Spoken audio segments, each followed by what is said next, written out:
Mario को इतनी बेबाकी से इल्जाम लगाए जाने पर भावनाओं का एक दिलचस्प मेल महसूस हुआ। पहले तो उसे मजा आया और लगा कि इस सराय का मालिक बहुत दिलचस्प है। वह बेबीलोन में इतने लंबे समय से था कि उसने उन लोगों की एक लिस्ट बना ली थी जिनसे उसे पंगा नहीं लेना चाहिए, और इस लिस्ट में उम्मीद से कहीं कम लोग थे। लेकिन फिर उसे सावधानी और घबराहट महसूस हुई। लूक्रेस ने सभी उपद्रवियों को फंसाने के लिए कोई अजीब तरीका इस्तेमाल किया था, और मारियो ये भांप नहीं पाया था कि वह क्या था। लेकिन फिर उसके अनुभवी दिमाग ने काम करना शुरू किया और वह शांत हो गया और असल में लूक्रेस को तारीफ भरी नजर से देखने लगा। ये बात कि लूक्रेस उससे पूछताछ करने आया था, इसका मतलब था कि उसे पक्का यकीन नहीं था कि मारियो इसमें शामिल था भी या नहीं, वरना पूछने के बजाय वह सीधे कार्रवाई करता। इसके अलावा अगर कोई हालात का ध्यान से जायजा लेता तो मारियो के आने का समय इस छोटे से तमाशे को देखने के लिए एकदम सही था, और यह कुछ ज्यादा ही इत्तेफाक लग रहा था। हालात चाहे कैसे भी सुलझते, इससे मारियो को इस रहस्यमयी नौजवान के बारे में गहरी समझ मिलती जो अचानक कहीं से आ टपका था। जहां तक इस बात का सवाल था कि क्या मारियो ने सच में सराय में हुए उस छोटे से झगड़े को भड़काया था या नहीं, तो इससे कोई फर्क नहीं पड़ता था। फर्क इस बात से पड़ता था कि लूक्रेस को लगता था कि ऐसी संभावना है कि उसने ऐसा किया हो, और अब वो इसी बारे में उससे आमने सामने बात कर रहा था। इससे मारियो को ये पता चला कि लूक्रेस एक रसूखदार आदमी था, लेकिन उसने अपनी काबिलियत को खुद पर हावी होकर उसे घमंडी नहीं बनने दिया था। अगर वो सीधे मारियो से बात करता और कोई हल निकालता तो ये सबके लिए ज्यादा फायदेमंद होता। इससे भविष्य में किसी तरह के सहयोग की गुंजाइश भी बन सकती थी।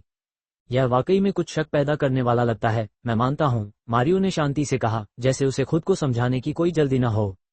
लेकिन मुझे लगता है लूक्रेस कि तुम मेरी चालाकी और अपनी सराय की इज्जत दोनों को ही कुछ ज्यादा ही आंक रहे हो। मैंने इस जगह के बारे में तब तक नहीं सुना था जब तक मेरे बेटे ने मुझे इसके बारे में नहीं बताया, और वह भी आज सुबह ही। मैं यहाँ बस एक ड्रिंक लेने आया हूँ और शायद कुछ खाने के लिए। आखिर सबको पता है कि अंधेरा होने के बाद हमारे पास करने के लिए बहुत काम होता है। ये शहर ऐसे लोगों से भरा है जिन्हें हमारी हिफाजत की जरूरत है। लूक्रेस ने तुरंत कोई जवाब नहीं दिया और मारियो की तरफ देखता रहा। वो ये तय करने की कोशिश कर रहा था कि इस खुद को रक्षक कहने वाले पर भरोसा करे या नहीं। उसने मारियो को स्कैन किया ताकि उसके बारे में कुछ और जानकारी मिल सके। नाम मारियो रिची, उम्र 283, लिंग पुरुष, साधना का स्तर नवजात मध्य प्रजाति, इंसान। हालत उसके शरीर पर पिछले कई सालों में बहुत सारी चोटें जमा हो गई हैं जो पूरी तरह से ठीक नहीं हुई हैं। हालांकि यह कोई पक्का इलाज नहीं है, लेकिन हॉट टब में डुबकी लगाने से उसकी सेहत में सुधार होगा। टिप्पणी, उसके शरीर पर सबसे कीमती चीज उसकी शादी की अंगूठी है। कितना समर्पित पति है, और कंजूस भी, ऐसा ग्राहक नहीं जिस पर ध्यान दिया जाए। टिप्पणी पढ़ने के बाद लूक्रेस ने चलते फिरते मारियो की अंगूठी पर एक नजर डाली और लगभग तुरंत ही उसने अपनी अगली कार्रवाई तय कर ली। उसकी शादी की अंगूठी एक साधारण चांदी का छल्ला था जिसके ठीक बीच में एक छोटा सा रत्न जड़ा हुआ था। असल में अगर कोई उस पर ध्यान न दे तो वह कुछ खास नहीं लगती थी। फिर भी वह छोटा बेहद साफ रत्न हीरा नहीं था, वह वही क्रिस्टल था जिससे लूक्रेस ने इतनी ज्यादा ऊर्जा सोखी थी। ये लूक्रेस के लिए इस इलाके की दौलत के बारे में एक अहम सुराग था, क्योंकि पिछले कुछ दिनों में उसकी पूछताछ के नतीजों से उसे पता चला था कि इस इलाके में कोई कीमती संसाधन नहीं है, और इस इलाके में व्यापार की मुख्य लाइनें नोएल परिवार द्वारा किसी गुप्त पारिवारिक तकनीक का इस्तेमाल करके बनाई गई चीजों और खजानों के इर्द गिर्द ही घूमती थीं। ये जानकारी लूक्रेस को नक्शे से मिली जानकारी से मेल नहीं खाती थी। ये बात, और साथ ही यह तथ्य कि इतना ज्यादा संसाधनों से भरा माना जाने वाला इलाका इंसानों के कब्जे में था, लूक्रेस को ये सोचने पर मजबूर कर दिया कि इस इलाके में जरूर कुछ न कुछ गुपचुप तरीके से चल रहा है। जब वो इस नतीजे पर पहुंचा तो उसने तुरंत ही इस तरह के सवाल खुलेआम पूछना बंद कर दिया ताकि वह किसी भी तरह का गैर जरूरी ध्यान अपनी ओर न खींचे। अब आखिरकार मारियो की अंगूठी पर उसे इस इलाके की छिपी हुई दौलत का पहला संकेत मिल गया था। इसका मतलब ये था कि चाहे मारियो मौजूदा हालात में शामिल हो या न हो, लूक्रेस ने उसे जाने देने का मन बना लिया था। इसके अलावा उसने उस आदमी के साथ अपने रिश्ते बेहतर बनाने की भी सोची।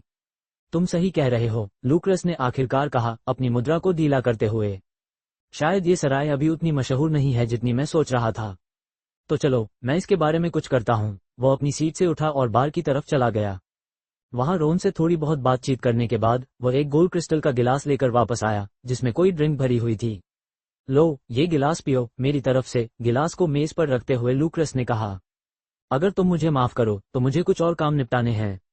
ये कहकर वह चला गया। इस समय मेज पर रखा हुआ गिलास ही सबका ध्यान अपनी ओर खींच रहा था। मारियो और एलियो ने एक दूसरे की तरफ देखा। उन्हें नहीं पता था कि लूक्रेस ने गिलास में क्या डाला है, लेकिन उन दोनों के मन में एक ही ख्याल आया, कहीं इसमें जहर तो नहीं मिला हुआ। फिर भी बस एक पल के बाद मारियो हंस पड़ा और उसने एक ही सांस में पूरा गिलास गटक लिया। इसका स्वाद फलों जैसा था और इस ड्रिंक में वो तीखापन नहीं था जिसका मारियो आमतौर पर मजा लेता था। यह ऐसी चीज नहीं थी जो उसे आमतौर पर पसंद आती, लेकिन इससे पहले कि वह कोई टिप्पणी कर पाता, उसने महसूस किया कि उसके पेट से शुरू होकर उसके पूरे शरीर में एक ठंडक फैल रही है। वो बता नहीं सकता था कि यह क्या कर रहा था, लेकिन यह बहुत सुखद लग रहा था।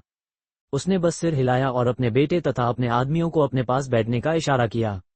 चूंकि वे पहले से ही यहाँ थे और लूक्रस के शक की बाधा पार कर चुके थे, इसलिए आने वाले शो को छोड़ने का कोई मतलब नहीं था। इसके बाद का इंतजार उम्मीद से कहीं ज्यादा लंबा साबित हुआ और कई घंटों बाद ही सराय के सामने गाड़ियों की एक कतार आकर रुकी। हेना और बाकी लोग इस पूरे समय जमे हुए से रहे, लेकिन लूक्रस ने दरवाजा बंद न हो इसलिए उन्हें हॉल के बीच में हटा दिया था। आखिर उसे अपना कारोबार भी तो चलाना था, भले ही ऐसा न लगता हो, क्योंकि वह लगातार चीजें मुफ्त में बांट रहा था। लूक्रस ने अब तक जितने भी सूट देखे थे, उनमें से सबसे ज्यादा असहज लगने वाले औपचारिक सूट पहने 5 आदमी कमरे में दाखिल हुए। उनके ठीक पीछे निस्संदेह अंगरक्षकों और गुंडों की एक भीड़ थी। एक सरसरी नजर डालने पर लूक्रस को पता चला कि इस समूह में इतने सारे अनुयायी होने के बावजूद सबसे ताकतवर वे 5 आदमी खुद ही थे, जिनमें से हर कोई नेसेंट श्रेणी का था। जब उन्होंने जमी हुई हेना और बाकी लोगों को देखा तो उनके चेहरे के हाव भाव और भी बिगड़ गए, लेकिन उन्होंने अभी कुछ कहा नहीं। उनके अंदर आते ही पूरा हॉल खामोश हो गया और सबकी नजरें उन्हीं पर टिक गईं। उन नजरों में डर का नामो निशान नहीं था, जिससे उन 5 सज्जनों को चिढ़ हुई, लेकिन ये तो बाद की बात थी। अभी के लिए उन सबका ध्यान लूक्रस पर था, जो उनके आने का ही इंतजार कर रहा था। उन्होंने अपनी पूरी ऑरा को खुलकर प्रदर्शित कर रखा था, ठीक वैसे ही जैसे जंगली बिल्लियां अपने दुश्मनों को चेतावनी देने के लिए अपने रोंगटे खड़े कर लेती हैं। फिर भी लूक्रस पर इसका जरा भी असर नहीं हुआ, क्योंकि सिस्टम द्वारा नियंत्रित इस सराय के भीतर उसे एक अरबपति जैसा अटूट आत्मविश्वास हासिल था। उसके चेहरे पर उसकी जानी पहचानी मिलनसार मुस्कान नहीं थी, बल्कि उसके चेहरे पर एक तटस्थ भाव था। फिर भी न जाने कैसे वो उन 5 आदमियों से कहीं ज्यादा खौफनाक लग रहा था। ये खामोशी तब तक बनी रही जब तक उन आदमियों में से एक लंबा चौड़ा सज्जन, जिसकी बड़ी और घुंघराली मूंछें थीं और ज्यादा इंतजार न कर सका। क्या तुम्हें अंदाजा भी है कि तुम अपने लिए कितनी बड़ी मुसीबत मोल ले रहे हो, नौजवान? उसने एक कड़क आवाज में पूछा। क्या तुम्हें लगता है कि यह कोई मामूली बात है जो अपने आप ही खत्म हो जाएगी? मुझे तो बिल्कुल नहीं लगता कि यह कोई मामूली बात है, लूक्रस ने कहा। उसकी आवाज बेहद गंभीर थी। उसने मूंछों वाले आदमी की तरफ इशारा किया और उसे उसी कमरे में कैद कर लिया जिसने हेना को जमा दिया था। फिर उसने अपनी उंगली ऊपर उठाई और साथ ही उस कमरे को भी काबू में किया जिसमें वह आदमी कैद था, और उसे हवा में ऊपर उठा दिया। फिर कमरे में छाए गहरे सन्नाटे और हैरानी को नजरअंदाज करते हुए उसने अपनी उंगली अपनी तरफ मोड़ी, मानो वो उस आदमी को अपने पास बुला रहा हो। जाहिर है वो उस कमरे को काबू में रखना नहीं भूला और उस आदमी को सीधे अपने सामने ले आया।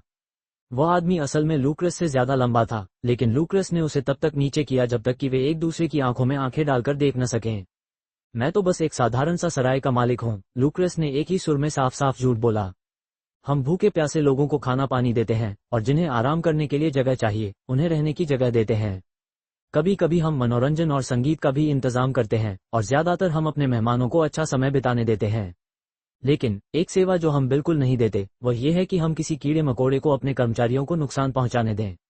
जहां से मैं आया हूं, वहां अगर कोई आदमी किसी दूसरे आदमी के घर में घुसकर किसी पर हमला करता है तो इसे जंग का ऐलान माना जाता है। इसीलिए मैंने तुम्हें आज यहां बुलाया है, तुमसे ये पूछने के लिए, क्या मैं इसे जंग का ऐलान मान लूं? भले ही वे 5 आदमी जवाब देना चाहते, लेकिन उस पल वे जवाब नहीं दे सकते थे, क्योंकि जिस तरह की ताकत ने हेना को जकड़ रखा था और जिस ताकत ने मूंछों वाले आदमी को लूक्रस के सामने रोक रखा था, ठीक वैसी ही एक ताकत उनकी गर्दनों के चारों ओर लिपटी हुई थी और उन्हें कसकर दबा रही थी।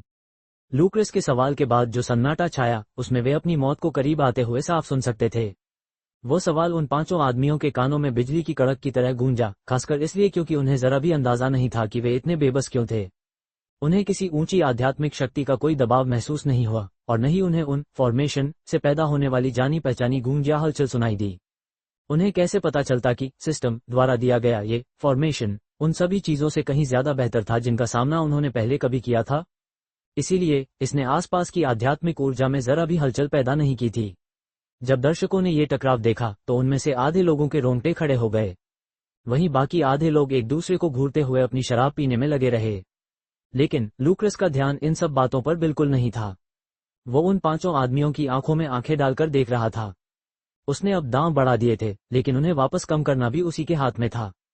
अगर उसने सचमुच इन लोगों को मार डाला तो इससे उसके लिए और भी ज्यादा मुश्किलें खड़ी हो जाती, ऐसी मुश्किलें जिनसे वह हर हाल में बचना चाहता था। बेशक इस बात की भी गुंजाइश है कि ये लड़के यहाँ कोई जंग छेड़ने के इरादे से नहीं आए थे। हो सकता है कि ये बस बिगड़े हुए, खुद को बहुत खास समझने वाले नवाबजादे हों। लूक्रेस फिर रुका और इस बार उसने उन आदमियों के बजाय बाकी सभी लोगों की प्रतिक्रिया पर ध्यान दिया कि वे उसकी बातों पर कैसा बर्ताव कर रहे थे। इस अगले हिस्से के लिए उन आदमियों को धमकाने से कहीं ज्यादा जरूरी यह था कि बाकी लोग उसकी बातों पर कितना यकीन करते हैं। लूक्रेस को बेतुकी और अजीबोगरीब अफवाहों का कुछ अनुभव था और अब समय आ गया था कि वह जानबूझकर कुछ ऐसी ही अफवाहें फैलाए। हो सकता है कि उन्हें आम लोगों का फायदा उठाने पर कभी कोई सजा न मिलने की इतनी आदत पड़ गई हो कि उन्हें ये कभी लगा ही न हो कि वे कुछ गलत कर रहे हैं, या शायद उन्हें पता है कि वे चाहे कुछ भी कर लें वे हर बार बच निकलेंगे। वैसे इस बात से मुझे उस सीरियल किलर की याद आ रही है जो आजकल यहाँ वहाँ घूम रहा है। अचानक वे नाविक भी जो इन रईसों की बदकिस्मती पर हंस रहे थे एकदम से ठिठक गए और फिर यह सुनने के लिए लूक्रेस की तरफ मुड़ गए कि वो आगे क्या कहने वाला है। जिस पल उनका जहाज इस शहर के घाट पर लगा था उसी पल उन्हें पता चल गया था कि यहाँ कोई पागल हत्यारा आजादी से घूम रहा है। यह कोई ऐसी जगह नहीं थी जहां वे रुकना चाहते, लेकिन रात के घने अंधेरे को देखते हुए उनके पास कहीं और जाने का कोई चारा भी नहीं था। मारियो ने तो खासकर बड़े ध्यान से उसकी बातें सुनी क्योंकि उस हत्यारे ने उसे बुरी तरह से प्रभावित किया था और वह भी उन तरीकों से जिनका ज्यादातर लोगों को अंदाजा भी नहीं था। मैंने सुना है कि कोई भी उस कातिल को पकड़ नहीं सकता और यह भी कि किसी को पता भी नहीं है कि वह कौन है। वह कातिल जो हर दिन लगातार लोगों को मार रहा था उसने पिछले कुछ दिनों से मारना बंद कर दिया है, शायद नोएल भाइयों की मौजूदगी का सम्मान करने के लिए। मैं जितना ज्यादा इस बारे में सोचता हूँ उतना ही मुझे यह ऐसा लगता है जैसे कुछ रईसजादे आम लोगों को मारकर मजा ले रहे हैं और फिर अपने रसूख का इस्तेमाल करके मामले को रफा दफा कर देते हैं इससे पहले कि शक की सुई उनकी तरफ घूमे। लूक्रेस अपनी बात को लोगों के जहन में उतरने देने के लिए फिर रुका। इस बार वो उन 5 आदमियों का गला नहीं दबा रहा था, बस उन्हें बोलने से रोक रहा था। लेकिन जो खौफ वे महसूस कर रहे थे वह वैसा ही था। वे चाहे कुछ भी करते या कितने भी रसूखदार बन जाते वे नोएल परिवार से पंगा बिल्कुल नहीं ले सकते थे।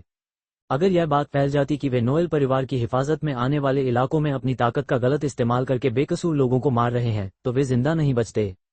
नाविक जो इस वक्त नशे में धुत थे या काम की थकान से चूर थे या फिर बस सीधे सादे बेवकूफ थे, उन्होंने एक पल के लिए भी इस बात पर गहराई से नहीं सोचा और इस नई जानकारी को सच मान लिया। कुछ लोग अचानक चुप करा दिए जाने के डर से सहम गए और वहां से खिसकने लगे, जबकि कुछ लोग उन रईसों को गुस्से से घूरने लगे। उन 5 रईसों ने आम लोगों को कभी कोई खतरा नहीं समझा था क्योंकि वे खुद नैसेम दायरे के साधक थे। हालांकि पृथ्वी जैसे ग्रह के मुकाबले यहाँ इस तरह का दायरा हासिल करना कहीं ज्यादा आम बात थी, फिर भी यह कोई ऐसी चीज नहीं थी जो किसी को भी आसानी से मिल जाए। इस पूरे शहर में उन 5 के अलावा जो यहाँ सिर्फ कुछ समय के लिए रुके हुए थे क्योंकि बाहर अंधेरा छाया हुआ था, सिर्फ मेयर और मारियो ही नैसेम दायरे में थे। तो फिर असल बात क्या है? क्या तुम यहाँ जंग लड़ने आए हो, या फिर तुम्हें लोगों को अपनी मर्जी से कुचलने की इतनी आदत पड़ चुकी है कि तुमने कभी सोचा भी नहीं कि मैं तुम्हारा अगला शिकार शायद इस बात पर ऐतराज कर सकता हूँ? इस मोड़ पर आकर उसने उन 5 रईसों को अपनी पकड़ से आजाद कर दिया ताकि उन्हें जवाब देने का मौका मिल सके। मूंछों वाला वो आदमी तो लगभग घुटनों के बल ही गिर पड़ा जब उसे थामे हुए ताकत अचानक गायब हो गई, लेकिन उसने खुद को जल्दी ही संभाल लिया और कुछ कदम पीछे हटकर अपने साथियों के साथ जा मिला। वे आदमी अपनी गर्दन सहला रहे थे मानो अपनी टाई ढीली कर रहे हों और अब वे लूक्रेस की तरफ एक नई तरह की सावधानी और चौकसी के साथ देख रहे थे। इस मामले को बहुत ही नजाकत और समझदारी से सुलझाने की जरूरत थी। लानत है। एनाकिन जोर से दहाड़ा, वह घुटनों के बल जमीन पर गिर पड़ा और आसमान को यहाँ तक कि अगर भगवान सचमुच होते तो उन्हें भी कोसने लगा। वह ठीक उस समय सराय में लौटा जब उसे ताज़ा अफवाह सुनने को मिली। लेडी कॉस्मोस, प्रतियोगिता चलाने वाली महिला के पति एक ब्रैंडन मॉरिसन के संदिग्ध व्यवहार के कारण प्रतियोगिता का बिकनी वाला हिस्सा रद्द कर दिया गया था। तब वह रो पड़ा कई अन्य पुरुषों और यहाँ तक कि महिलाओं के साथ, मगर उनका सपना सपना ही बनकर रह गया। अपनी नई मिली दौलत की खुशी भी उसे दिलासा न दे सकी जब वो सराय में बेसुध सा इधर उधर घूम रहा था। उसे पता न था कि वो कहाँ जा रहा है और न ही यह कि वो इस समय कहाँ है। उसे बस अपने दुश्मन का नाम पता था, उपनाम मॉरिसन, पहला नाम ब्रैंडन। अपनी बेमतलब की भटकन के बीच वह चलते चलते इनके एक लगभग पूरी तरह से सुनसान हिस्से में पहुंच गया। वहां बस 3 लड़कों का एक ग्रुप था जो एक गोल मेज के चारों ओर चुपचाप बैठे थे। उनके चेहरे पर गंभीर भाव थे। अचानक उसे महसूस हुआ कि वे लोग भी उसके दर्द को समझते हैं और अगर वे आपस में अपने अपने आइडल्स, पसंदीदा हस्तियों की कहानियां शेयर करें तो शायद ये दर्द कुछ कम हो जाएगा। घबराओ मत, तुम सब जिन्होंने प्यार करने की हिम्मत की है। उन तीनों आदमियों के पास पहुंचते हुए उसने बड़े नाटकीय अंदाज में कहा। भले ही इस बार हमारे सपनों पर पानी फिर गया हो, लेकिन अगले साल के लिए हमेशा उम्मीद बाकी रहती है। उसने चमकती आंखों से उनकी ओर देखा, यह उम्मीद करते हुए कि उसके साथी उसे समझेंगे और पहचानेंगे। लेकिन उसे बदले में सिर्फ हैरानी भरी नजरें और चुप्पी मिली, कम से कम तब तक जब तक उनमें से एक ने यह नहीं कह दिया, ये झूठ बोल रहा है। शायद इसे अगले साल के लिए भी कोई उम्मीद नहीं है। जैसे किसी ने उसके दिल में तीर मार दिया हो। एनाकन जमीन पर ढह गया। सच तो ये था कि उसका दिल भी निराशा से भर चुका था और उसे भी यकीन नहीं था कि अगली बार बिकिनियां देखने को मिलेंगी या नहीं। राफाएल और लैरी दोनों ने गुस्से और झुंझलाहट भरी नजरों से नोमन की ओर देखा। अगर सराय के नियम आड़े न आते तो वे नोमन को अब तक 100 बार मार चुके होते। ये इंसानी झूठ पकड़ने वाली मशीन असल में एक नंबर का बेवकूफ था, लेकिन किसी ऐसी वजह से जिसे वे समझा नहीं सकते थे, वह तुरंत ये भांप लेता था कि उसके आसपास कौन झूठ बोल रहा है। यही नहीं, जब भी वह किसी को झूठ बोलते सुनता तो मन ही मन बड़बड़ाने लगता, जैसे कि वहां मौजूद साधकों के सुनने की शक्ति इतनी तेज न हो कि वे उसकी बड़बड़ाहट को पकड़ सकें। अभी तक पूरी सच्चाई सामने नहीं आई थी, लेकिन जब राफाएल और लैरी पहली बार मिले थे तो राफाएल चाहकर भी लैरी के साथ कोई तालमेल नहीं बिठा पा रहा था, क्योंकि नोमन लगातार उसके झूठों को उजागर करता जा रहा था। वहीं दूसरी ओर लैरी भी बहुत झुंझलाहट महसूस कर रहा था। लोग लगातार उससे बातचीत करने की कोशिश कर रहे थे और नोमन को देखकर ऐसा लगता था कि उसे असलियत के बारे में बहुत कुछ पता है, मगर वह सिर्फ दूसरों के झूठों को ही पकड़ता था। यहाँ तक कि जब लैरी मजाक मजाक में भी कोई छोटा मोटा झूठ बोलता तो नोमन उसे भी पकड़ लेता था। लैरी और राफाएल दोनों के ही कुछ ऐसे राज थे जिन्हें वे दुनिया के सामने जाहिर नहीं कर सकते थे, इसलिए उन्हें यह जानना बेहद जरूरी था कि नोमन को उनके बारे में कितना कुछ पता है। लेकिन नोमन कभी भी खुद से कुछ भी नहीं बताता था, बस दूसरों के झूठों को पकड़ता रहता था। इस बात ने उन दोनों को ही बुरी तरह से झुंझलाहट और गुस्से से भर दिया था। बात यहां तक पहुंच गई कि वे दोनों एक दूसरे को ज्यादा न जानते हुए भी नोमान के प्रति अपनी नफरत में एक तरह की दोस्ती महसूस करने लगे। ठीक है, मैं देख सकता हूं कि आप सबकी कोई जरूरी मीटिंग चल रही है और आपको लेडी कॉस्मोस की कोई परवाह नहीं है, एनाकिन ने कहा। मैं आपके रास्ते से हट जाता हूं और आपको अपनी बात जारी रखने देता हूं। आखिरकार मैं तो बस एक आम, बिल्कुल औसत दर्जे का इंसान हूं। मैं कहीं भी जाऊं मेरे लिए सब एक जैसा ही है। लेकिन इससे पहले कि एनाकिन मुड़ भी पाता, उसने उसी लड़के को बड़बड़ाते हुए सुना, वह झूठ बोल रहा है। चौकन्ने लैरी और राफेल ने अचानक एनाकिन की तरफ देखा, जो खुद भी नोमान को शक की नजर से देख रहा था। हालात लगातार बिगड़ते ही क्यों जा रहे थे। अरे, तुम्हारा क्या मतलब है कि मैं झूठ बोल रहा हूं? तुम झूठ बोल रहे हो, तुम्हारी माँ झूठ बोल रही है, मैं कभी झूठ नहीं बोलता। वह फिर झूठ बोल रहा है, उसने बड़बड़ाया और फिर जोर से बोला, अरे, मेरी माँ को इस मामले में घसीटने की कोई जरूरत नहीं है, हालांकि वह सच में बहुत झूठ बोलती थी। बाकी दोनों की तरह नाराज या परेशान होने के बजाय एनाकिन ने एक पल के लिए नोमान को घूरा और तभी उसके दिमाग में एक जबरदस्त आइडिया आया। आसमान हरा है, उसने कहा। वह झूठ बोल रहा है, नोमान बड़बड़ाया। मेरा नाम जेम्स पॉट है, वह झूठ बोल रहा है, मेरे पास एक बहुत बढ़िया बिजनेस आइडिया है। वो सच में सच बोल रहा है, न जाने वो आइडिया क्या है। एनाकिन मुस्कुराया और नोमान की पीठ थपथपाई। मेरे दोस्त, तुम और मैं मिलकर बहुत सारा पैसा कमाने वाले हैं। एनाकिन ने नोमान को अपने साथ ले जाने की कोशिश की, लेकिन लैरी और राफेल ने उसे तुरंत रोक लिया। इतनी जल्दी भी नहीं दोस्त, जब तक हम अपनी समस्या को सुलझा नहीं लेते तब तक ये कहीं नहीं जाने वाला। बेहद तेज नजर एनाकिन ने तुरंत ही उन तीनों के बीच हुई घटना की सारी पेचीदगियां भांप लीं। नोमान के स्वभाव को देखते हुए अगर उस पर नजर न रखी जाती तो वह जरूर कोई न कोई मुसीबत खड़ी कर देता। उसके मन में ये सवाल भी उठा कि नोमान सराय के बाहर इतने लंबे समय तक जिंदा कैसे बचा रहा। खैर, इन सब बातों पर तो बाद में सोचा जा सकता था, अभी के लिए क्यों नहीं, बिल्कुल, जो पहले आएगा उसे ही पहले मिलेगा। चलिए, मैं अपना परिचय देता हूँ। मेरा नाम एनाकिन इंडियाना मैकलेन है और समस्याओं को सुलझाने के क्षेत्र में मैं एक माहिर हूँ। मुझे लगता है कि कोई गलतफहमी हुई है, उन आदमियों में से एक ने अपनी टॉप हैट उतारते हुए कहा। शायद हम इस मामले पर अकेले में बात कर सकते हैं। उन 5 आदमियों में से इस आदमी ने सबसे ज्यादा संयम दिखाया और शायद वही उस ग्रुप का लीडर था। लूक्रेस ने बस सिर हिलाया और उन्हें ग्राउंड फ्लोर पर अपने 2 प्राइवेट कमरों में से एक में ले गया। जब तक वे टैवन में थे उसे कोई फर्क नहीं पड़ता था कि वे कहाँ बात करते हैं, लेकिन साथ ही वो उन्हें यह नहीं बता सकता था कि उसका आत्मविश्वास सिर्फ टैवन तक ही सीमित था। हालांकि लूक्रेस ने खुद एक मनोवैज्ञानिक बढ़त बनाए रखी थी, लेकिन कमरे में घुसने में लगे उन कुछ ही पलों में बाकी आदमियों ने भी अपना संयम वापस पा लिया।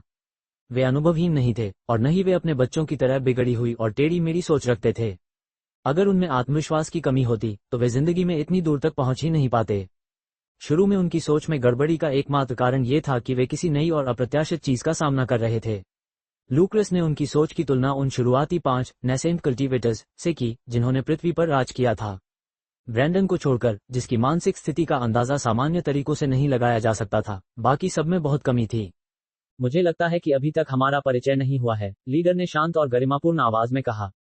मेरा नाम रेजिनाल्ड मॉड है, मैं शिपराइट्स एसोसिएशन का प्रमुख हूँ, इस इलाके के ज्यादातर शिपयार्ड का मालिक हूँ और naval research and engineering facility का संस्थापक हूँ। बाकी लोगों ने भी एक एक करके अपना और अपने पेशे का परिचय दिया। उन्हें घमंडी होने का पूरा हक था, क्योंकि उनके अधीन आने वाले उद्योग बहुत ज्यादा और बहुत बड़े थे। निर्माण से लेकर खेती बाड़ी, चिकित्सा और भी बहुत कुछ, बेबीलोन में आम लोगों की जिंदगी का हर पहलू प्रत्यक्ष या अप्रत्यक्ष रूप से इन्हीं आदमियों के नियंत्रण में था। इसके अलावा उन्होंने ये भी इशारों इशारों में बता दिया कि वे इस इलाके के अकेले रईस नहीं हैं। वे तो बस बेबीलोन के आसपास रहने वाले ऐसे रईस थे जिन्होंने अंधेरा छाने पर यहां आकर पनाह ली थी। देखने के नजरिए के हिसाब से उनके इस बयान को एक धमकी भी माना जा सकता था। हालांकि लूक्रस का मानना था कि वह इन 5 रईसों का इस्तेमाल करके बाकी रईसों तक पहुंच बना सकता है। यह उसकी योजनाओं के लिए महत्वपूर्ण था, क्योंकि जहां सराय ऊर्जा इकट्ठा करने का एक तरीका था, वहीं वह क्रिस्टल क्षेत्र में अपनी बनाई हुई चीजों को भी छोड़ना नहीं चाहता था।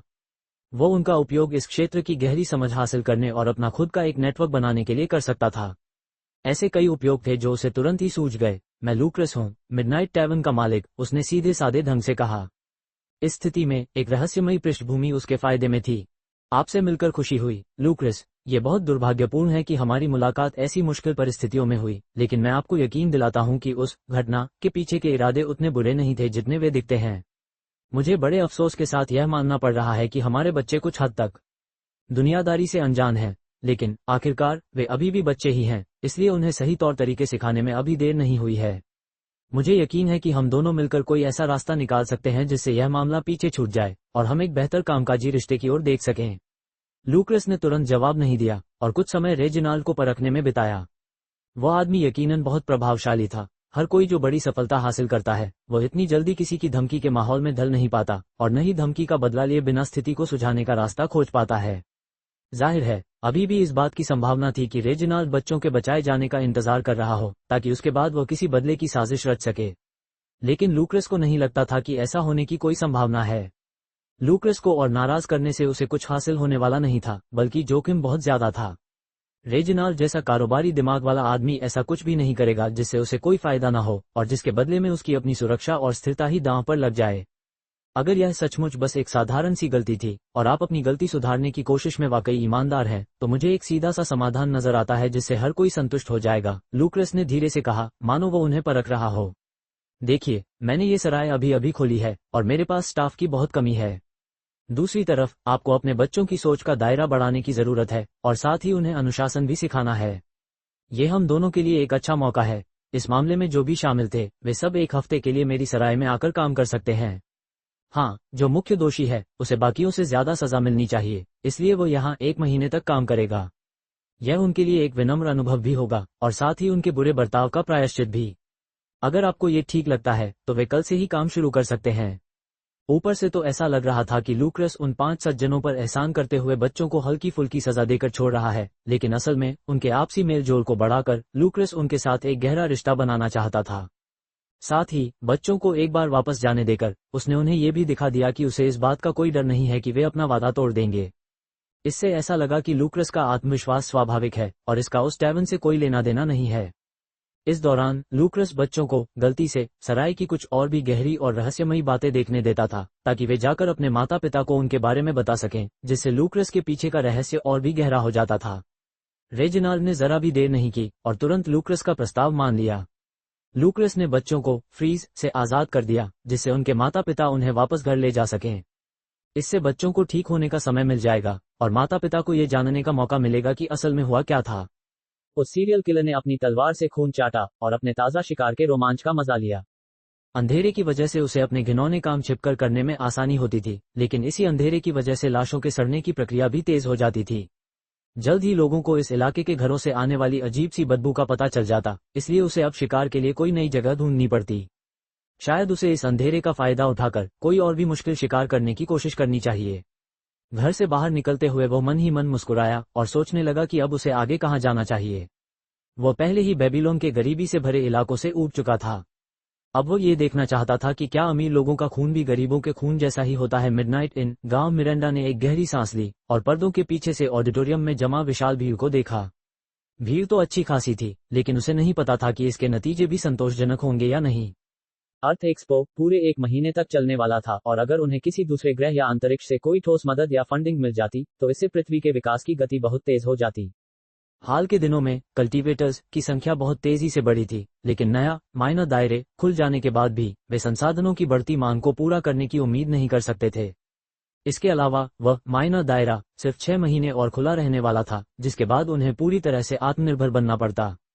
सौर मंडल के बाकी ग्रहों पर बसने से इस कोशिश में बहुत मदद मिलेगी, लेकिन इसके लिए उन्हें बेहतर टेक्नोलॉजी और संसाधनों की जरूरत है। क्या तुम घबराई हुई हो? बर्नार्ड ने पूछा, जो उसके पीछे खड़ा था। वह काउंसिल ऑफ न्यू ऑर्डर के नेताओं में से एक था और दुनिया के पिछले 5 प्रमुखों को हटाने के पीछे मुख्य लोगों में से एक था। मुझे बस उम्मीद है कि हमारे पास देने के लिए कुछ हो।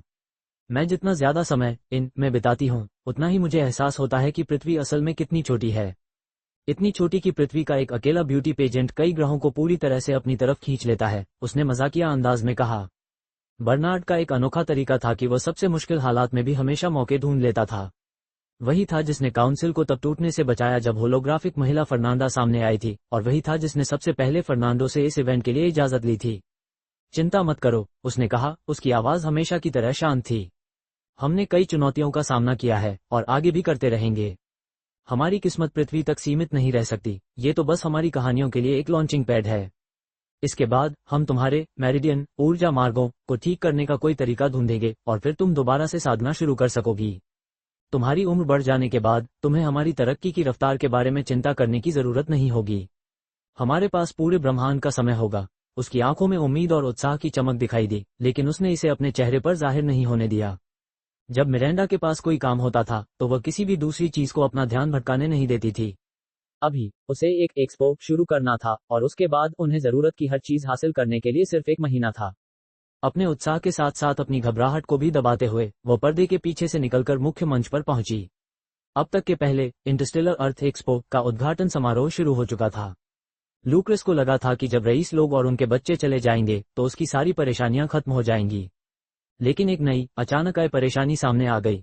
बिग बेन, वह आदमी जिसकी हाल ही में सगाई हुई थी और जो पिछले कुछ दिनों से सो रहा था, आखिरकार जाग गया। वह अपनी जिंदगी में पहले से कहीं ज्यादा सेहतमंद और फुर्तीला महसूस कर रहा था, लेकिन वह अपनी इस नई सेहत का ज्यादा देर तक जश्न नहीं मना पाया। उसे ये पता चलने में ज्यादा समय नहीं लगा कि जिस टीम के साथ वह पहले काम करता था वो अब खत्म हो चुकी थी। और क्योंकि वो उस समय सो रहा था, इसलिए वो उन कुछ लोगों में शामिल नहीं हो पाया जिन्हें उसके पुराने कप्तान के कर्जदारों ने तुरंत काम पर रख लिया था। तकनीकी तौर पर यह लूक्रेस की परेशानी नहीं थी, लेकिन उसे इस बात का पछतावा हो रहा था कि उसी की वजह से बिग बेन ऐसी हालत में पहुंचा था।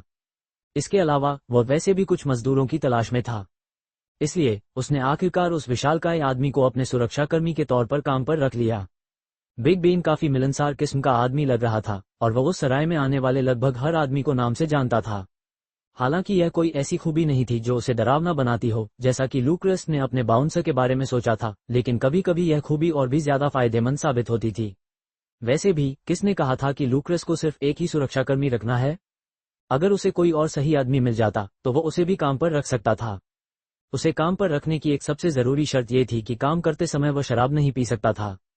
इसमें बिग बेन की कोई गलती नहीं थी, लेकिन लूक्रेस के मन में उसकी एक ऐसी छवि बन गई थी कि वह अक्सर शराब पीकर बेहोश हो जाता था। बाकी का दिन शांति से बीत गया और रात का अंधेरा होने की वजह से लूक्रेस ने बिग बेन को उन तीनों जुड़वा बच्चों को घर तक छोड़ने के लिए भेज दिया। बच्चों ने जोर देकर कहा कि उन्हें किसी सुरक्षाकर्मी की जरूरत नहीं है, लेकिन लूक्रेस ने अपना फैसला नहीं बदला। उस रात लूक्रेस ने ध्यान कक्ष में कुछ और घंटे अरेज एरेज का अभ्यास करने में बिताए और फिर थोड़ी देर का ब्रेक लेकर लेडी कॉस्मोस का शो देखने लगा। अब प्रतियोगिता के शीर्ष 30 प्रतिभागी ही बचे थे और लूक्रेस को उन लोगों के बीच एक जाना पहचाना चेहरा देखकर काफी हैरानी हुई। वो अलीसा हार्मनी थी, वही यूट्यूबर जिसने मिडनाइट गेम्स जीते थे। वो पृथ्वी ग्रह से बची हुई एकमात्र प्रतिभागी थी और उसे पूरे ग्रह का समर्थन हासिल था। बाकी बचे हुए प्रतिभागियों को भी समर्थन के मामले में किसी से कम नहीं कहा जा सकता था। लूक्रेस ने खास तौर पर एक प्रतिभागी पर गौर किया। ऐसा लग रहा था कि उसे मिडनाइट इन के कर्मचारियों से बहुत ज्यादा समर्थन मिल रहा है। उसका नाम हेली था और उसकी मनमोहक अदाओं ने शायद वहां मौजूद काफी लोगों को अपना दीवाना बना लिया था। खैर, लूक्रेस ठीक यह नहीं कह सकता था कि उसे पंखों वाली एक खूबसूरत महिला का आकर्षण समझ नहीं आया। एक ऐसे व्यक्ति के तौर पर जिसने बहुत सारे एनीमे देखे थे, वह जानता था कि हो सकता है कि उसने पृथ्वी से भी कुछ समर्थक चुरा लिए हों।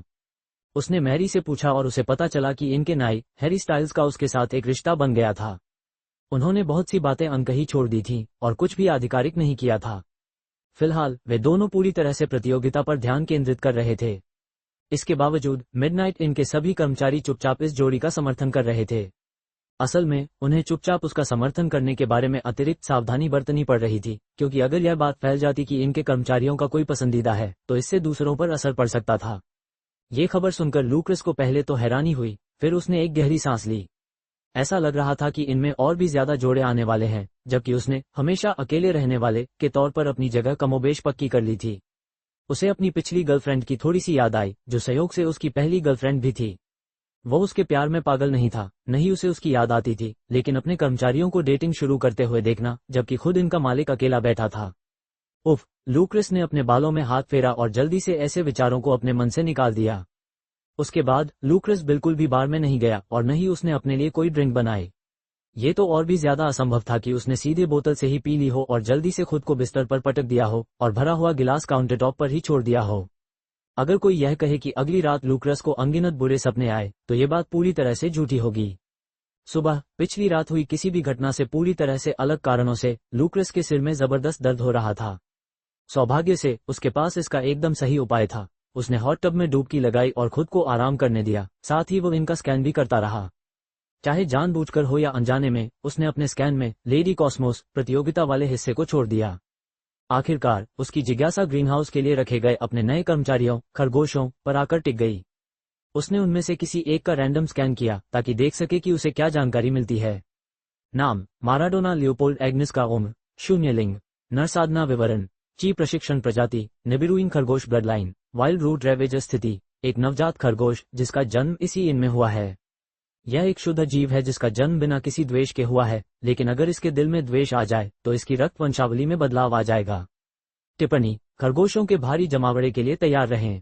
लूक्रस ने मैरी से कहा कि वो इस रक्त वंशावली के बारे में विस्तार से पता लगाए और उसे बताए कि इसमें क्या खास बात है। अगर इसने कछुए का ध्यान अपनी ओर खींचा था तो शायद ये काफी अच्छी चीज थी। ये काम निपटाकर वो मुख्य हॉल में चला गया। बाहर अभी भी अंधेरा था, जिसका मतलब था कि टैवर्न में रहने वाले नाविकों के अलावा कोई और नहीं आया था। यहाँ तक कि उन्होंने भी अपने ऑर्डर सीमित रखे थे और सिर्फ खाना मंगवाने तक ही खुद को सीमित रखा था, क्योंकि किसी को नहीं पता था कि उन्हें अंधेरे में कितने समय तक रहना पड़ेगा।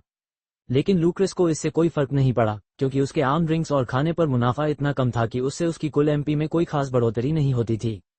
उससे बस इतना ही हो पाता था कि खर्च निकल जाए और वह अपने सभी कर्मचारियों को तनख्वाह दे सके। सराय की कमाई का असली जरिया तो ज्यादा खास और अनोखे ड्रिंक्स थे, और कभी कभी जब वह मेहमानों को पीछे के आंगन में जाने की इजाजत देता था।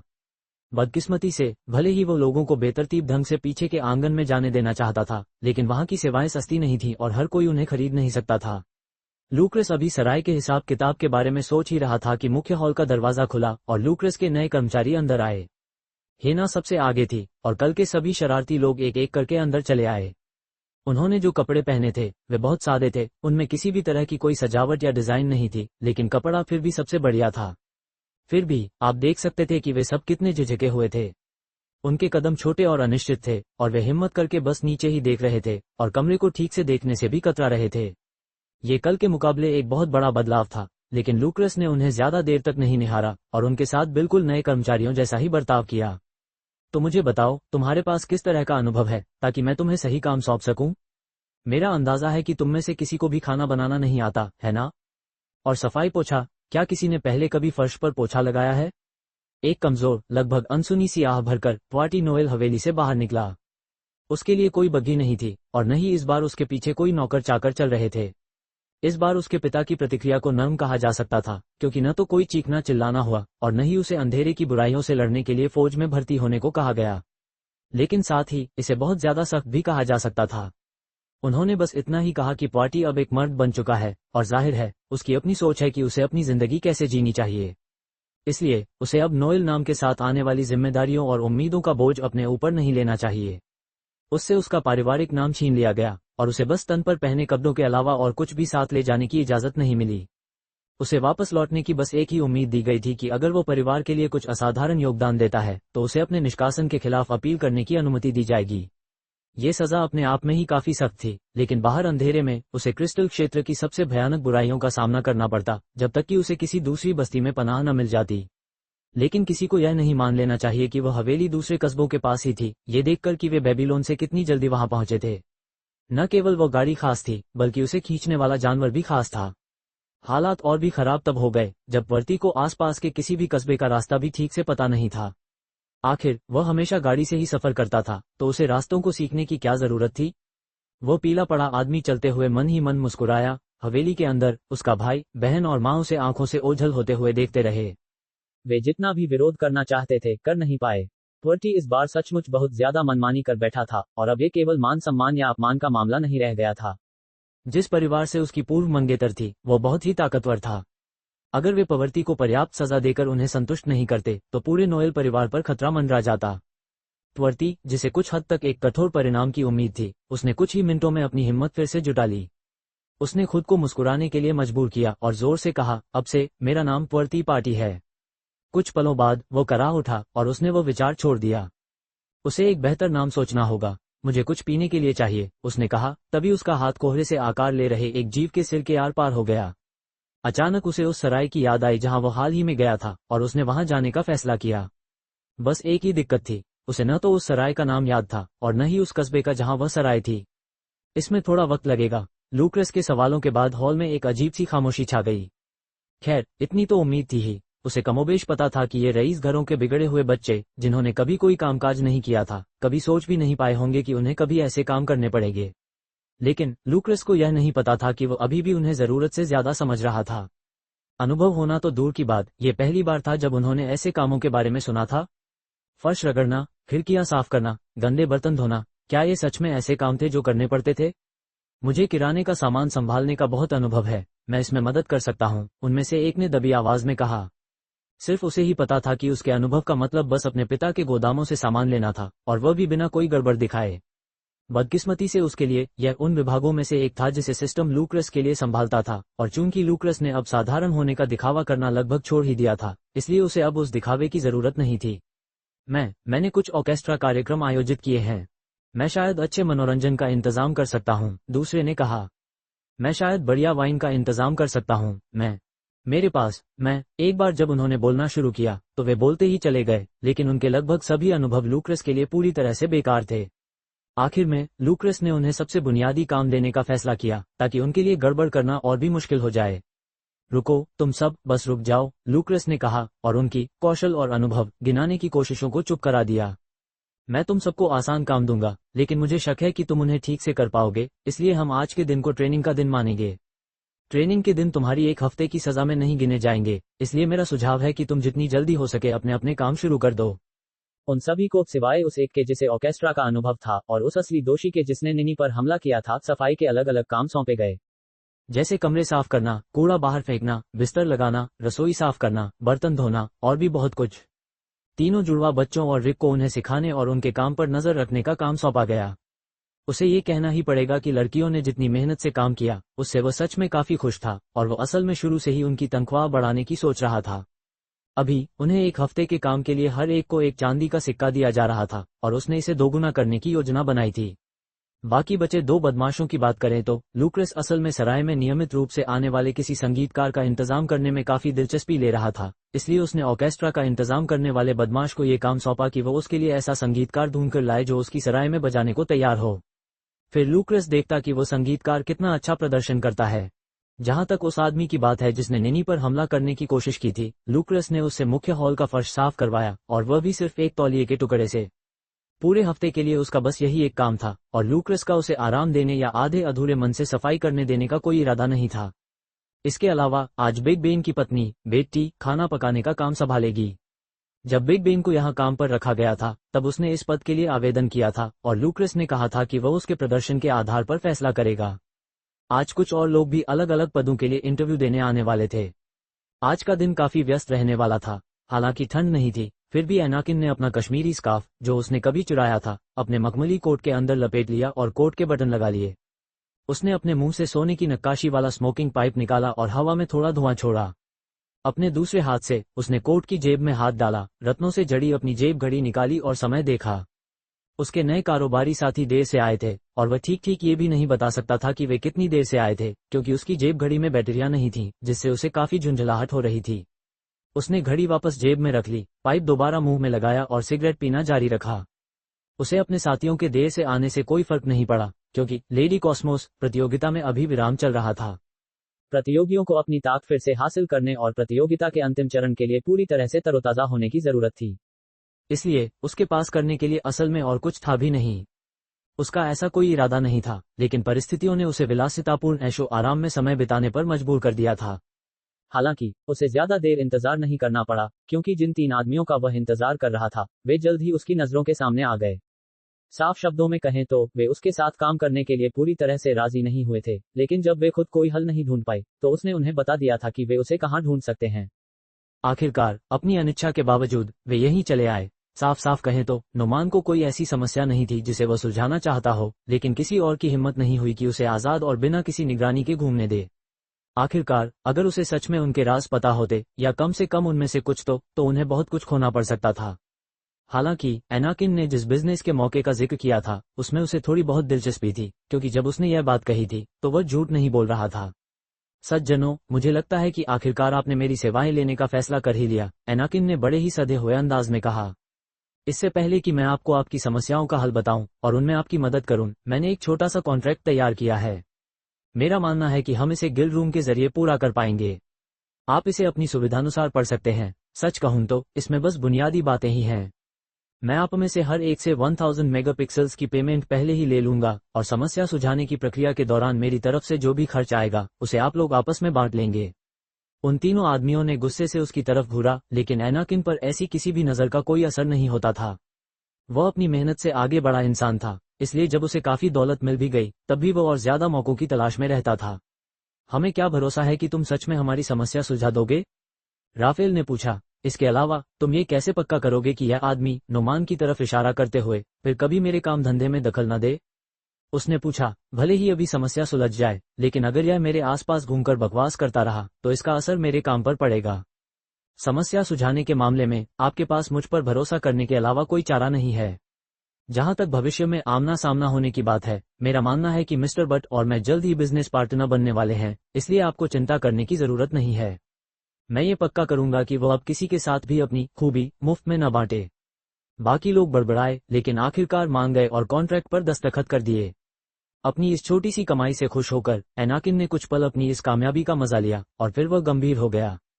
वो उन तीनों को अपने पीछे पीछे तब तक ले गया जब तक कि वे एक ऐसी इमारत के पास नहीं पहुंच गए जो उस सराय इन में थी और जिसे उन्होंने पहले कभी नहीं देखा था। सज्जनों, मेरे पीछे जो इमारत है वह बाकियों से बिल्कुल अलग है। ये मिडनाइट इन की एक खास जगह है और इसे चैम्बर ऑफ सीक्रेट्स, रहस्यों का कक्ष, के नाम से जाना जाता है। इसके अंदर आप अपनी कोई भी जानकारी या राज जमा कर सकते हैं, जिससे वह जानकारी आपके दिमाग से पूरी तरह निकल जाएगी। इसके अलावा जानकारी जमा करते समय आप उन शर्तों को भी तय कर सकते हैं जिनके पूरा होने पर ही आप उन राजों को वापस पा सकेंगे। तो अपनी समस्या को सुलझाने के लिए आप एक दूसरे से खुलकर कोई भी सवाल पूछ सकते हैं, जिससे आपकी सारी चिंताएं दूर हो जाएं। एक बार जब आप मान जाएं, तो जो भी लोग इस बारे में जानते हैं वे उस कमरे में जाकर एक दूसरे से जुड़ी सारी जरूरी जानकारी सीधे जमा कर सकते हैं। शर्त यह है कि जब तक आप तीनों सहमत न हो तब तक वो जानकारी वापस नहीं निकाली जा सकती। जाहिर है, आप जानकारी शेयर करने का ये तरीका छोड़कर सीधे जाकर अपने राज जमा कर सकते हैं, लेकिन फिर इसमें मजा ही क्या है? एक पल के लिए सब लोग हक्के बक्के रह गए। क्या उन्होंने अभी अभी 1000 MP सिर्फ ये जानने के लिए खर्च किए, जो उन्हें मुफ्त में भी पता चल सकता था? अब समझ आया कि कॉन्ट्रैक्ट में पैसे वापस न मिलने की शर्त क्यों थी। लूक्रस रसोई में था और बेटी का बनाया हुआ सूप चख रहा था, जो सच में बहुत स्वादिष्ट था। तभी मुख्य हॉल से अचानक मचे शोर शराबे ने उसका ध्यान खींचा। वहां कई लोगों की चिल्लाने की आवाजें आ रही थीं, और उन सबके ऊपर एक औरत की जोरदार चीख सुनाई दे रही थी। लूक्रस का दिल जोरों से धड़कने लगा, और उसे अचानक उस सीरियल किलर का ख्याल आया जो अभी भी आजाद घूम रहा था। वो लड़ने के लिए तैयार होकर तेजी से हॉल की तरफ भागा, लेकिन वहां जो नजारा उसने देखा वह किसी मर्डर का नहीं, बल्कि एक ऐसे परिवार का था जिसमें बहुत सारे छोटे छोटे बच्चे थे। माँ ने, जिसके सीने से एक बच्चा बांधा हुआ था और जिसके हाथों में कई बैग थे, अपने शरीर से मुख्य दरवाजा खुला रखा हुआ था, जबकि 4 छोटे बच्चे, जो अभी टीनेज में नहीं पहुंचे थे, हॉल में इधर उधर भाग रहे थे। कुछ बड़े बच्चे, जो देखने में टीनेजर लग रहे थे, भी धीरे धीरे अंदर आए। उनके ऊपर बैग और बक्सों का इतना ज्यादा बोझ था कि उन्हें ये भी ठीक से दिखाई नहीं दे रहा था कि वे कहां जा रहे हैं। बाहर गाड़ियों की एक लंबी कतार लगी हुई थी और कई और परिवार भी उनसे उतर रहे थे। वहां बहुत सारे बच्चे थे, जिनकी वजह से ही ज्यादातर शोर शराबा हो रहा था, और साथ में कई माएं भी थीं, जो बच्चों को काबू में करने की कोशिश कर रही थीं। माफ कीजिए। शोर के बीच एक आदमी ने जोर से आवाज लगाई, जिससे आखिरकार लूक्रस का ध्यान उसकी तरफ गया। वह आदमी देखने में काफी थका हारा लग रहा था, हालांकि हो सकता है कि ऐसा उन ढेर सारे बच्चों की वजह से हो। क्या आपके पास कोई कमरा खाली है? अगर है तो हम सारे कमरे ले लेंगे। हम अंधेरे में रास्ता भटक गए थे और बड़ी मुश्किल से इस शहर तक पहुंच पाए हैं। अब तक हमें जितनी भी दूसरी जगहें मिली हैं वे सब भरी हुई हैं। हर कोई बस इस बात का इंतजार कर रहा है कि यह अंधेरा कब छटेगा। अगर आप हम सबको यहाँ ठहरा सकते हैं तो मैं इसके लिए ज्यादा पैसे भी दे दूंगा। इससे पहले कि लूक्रस उस आदमी को कोई जवाब दे पाता, बच्चों में से एक बच्चा दौड़ते हुए सीधे जाकर बार से टकरा गया और जोर जोर से रोने लगा, जिससे उस आदमी का ध्यान उसकी तरफ चला गया। और फिर एक दूसरे बच्चे ने उल्टी कर दी। लूक्रस ने युद्ध का नरक देखा था, लेकिन यह एक ऐसी अराजकता थी जो उसने पहले कभी नहीं देखी थी। अगर बात बस एक बच्चे के रोने और दूसरे के उल्टी करने पर ही खत्म हो जाती तो शायद इतनी बुरी नहीं होती। लेकिन मानो पहले बच्चे से ही प्रेरणा लेकर आसपास के हर बच्चे ने रोना शुरू कर दिया। कुछ बच्चे जो अभी भी बाहर थे और जिन्होंने अभी तक सराय में प्रवेश नहीं किया था, उन्होंने भी रोना शुरू कर दिया। लेकिन रोना और भागना दो अलग अलग चीजें थीं, क्योंकि वे दोनों काम अलग अलग करते रहे। यहाँ तक कि जिन बच्चों ने उल्टी की थी वे भी रोते हुए भागने लगे और अपने पीछे निशान छोड़ते गए। जॉर्ज, इन्हें चुप कराओ, बाहर से एक महिला चिल्लाई। मैं कोशिश कर रहा हूँ, उस आदमी ने जवाब दिया जो लूक्रस से बात कर रहा था। लेकिन एक बच्चे के जख्म को देखने और दूसरे की पीठ थपथपाकर उसे शांत करने की कोशिश के बीच वो उस बच्चे तक पहुंचने में असमर्थ था जो पूरे हॉल में निशान छोड़ता हुआ भाग रहा था। किशोर उस एक बच्चे के पीछे भागे, लेकिन वह चकमा देने में माहिर लग रहा था और उसने हॉल को एक युद्ध के मैदान की तरह पार किया और पकड़े जाने से बाल बाल बचा। लेकिन सब कुछ खत्म नहीं हुआ था। ठीक उस पल जब माँ बेहोश होने वाली थी, स्वर्ग से मुक्ति के लिए भेजे गए फरिश्तों की तरह वे तीनों जुड़वां बहनें वहां आ पहुंची। एक सधे हुए हाथ से नाकी ने उस भागने वाले बच्चे का कान सीधे पकड़ लिया। हालांकि उसने कान खींचा नहीं, बल्कि उसे वहीं रोके रखने के लिए एक धमकी के तौर पर इस्तेमाल किया। नामी ने एक नैपकिन का इस्तेमाल करके घायल बच्चे की खून बहती नाक को ढका और उसकी बहादुरी की तारीफ करने लगी। नानी ने अपना ठंडा हाथ रोते हुए बच्चे की गर्दन पर फेरा और उसकी मालिश की।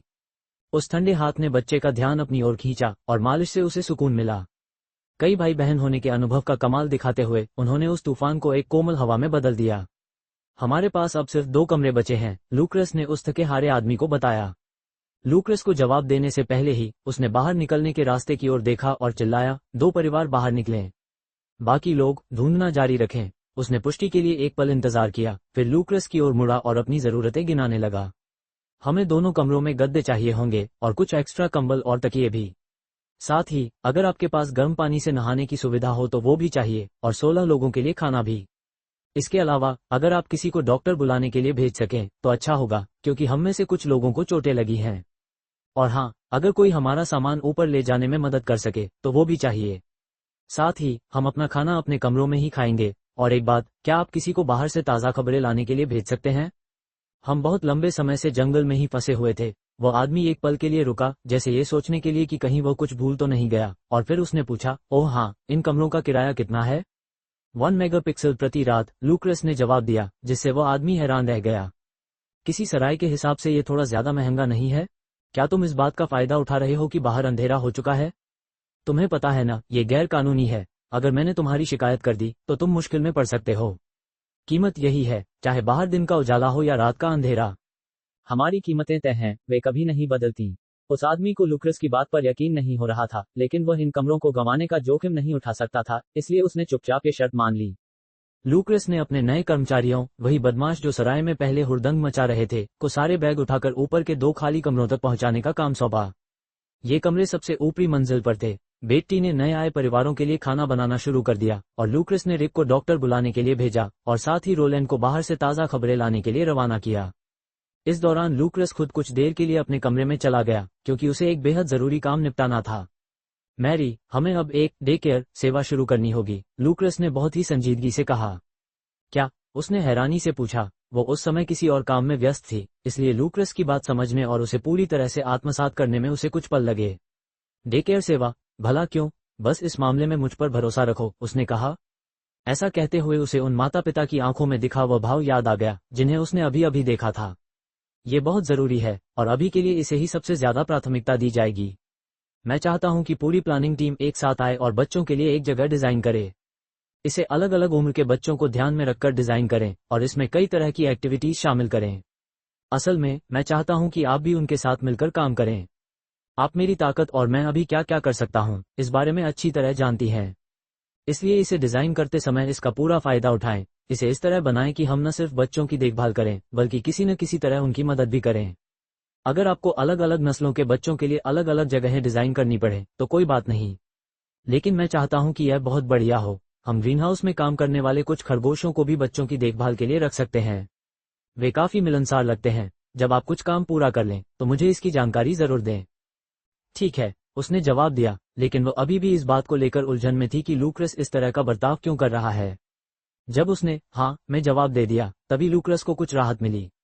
हाँ, वो टैवर्न खोलने का विचार सच में बहुत अच्छा था। इससे उसे अभी से ही चीजों को देखने का एक नया नजरिया मिल रहा था, और मेहमान नवाजी की बारीकियों को समझने के लिए यह उसके लिए एक बेहतरीन अनुभव साबित होगा।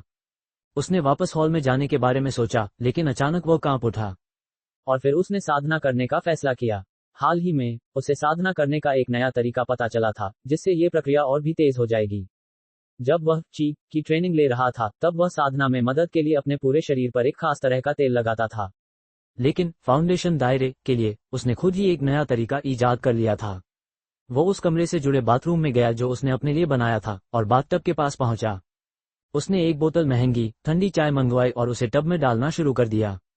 एक बोतल की कीमत 150 मेगापिक्सल्स थी, जो एक आम फाउंडेशन दायरे के साधक के लिए बहुत ज्यादा कीमत थी, लेकिन यह इसके लायक था क्योंकि इस चाय में आध्यात्मिक ऊर्जा बहुत ज्यादा थी, जिसे सोखना बेहद आसान था।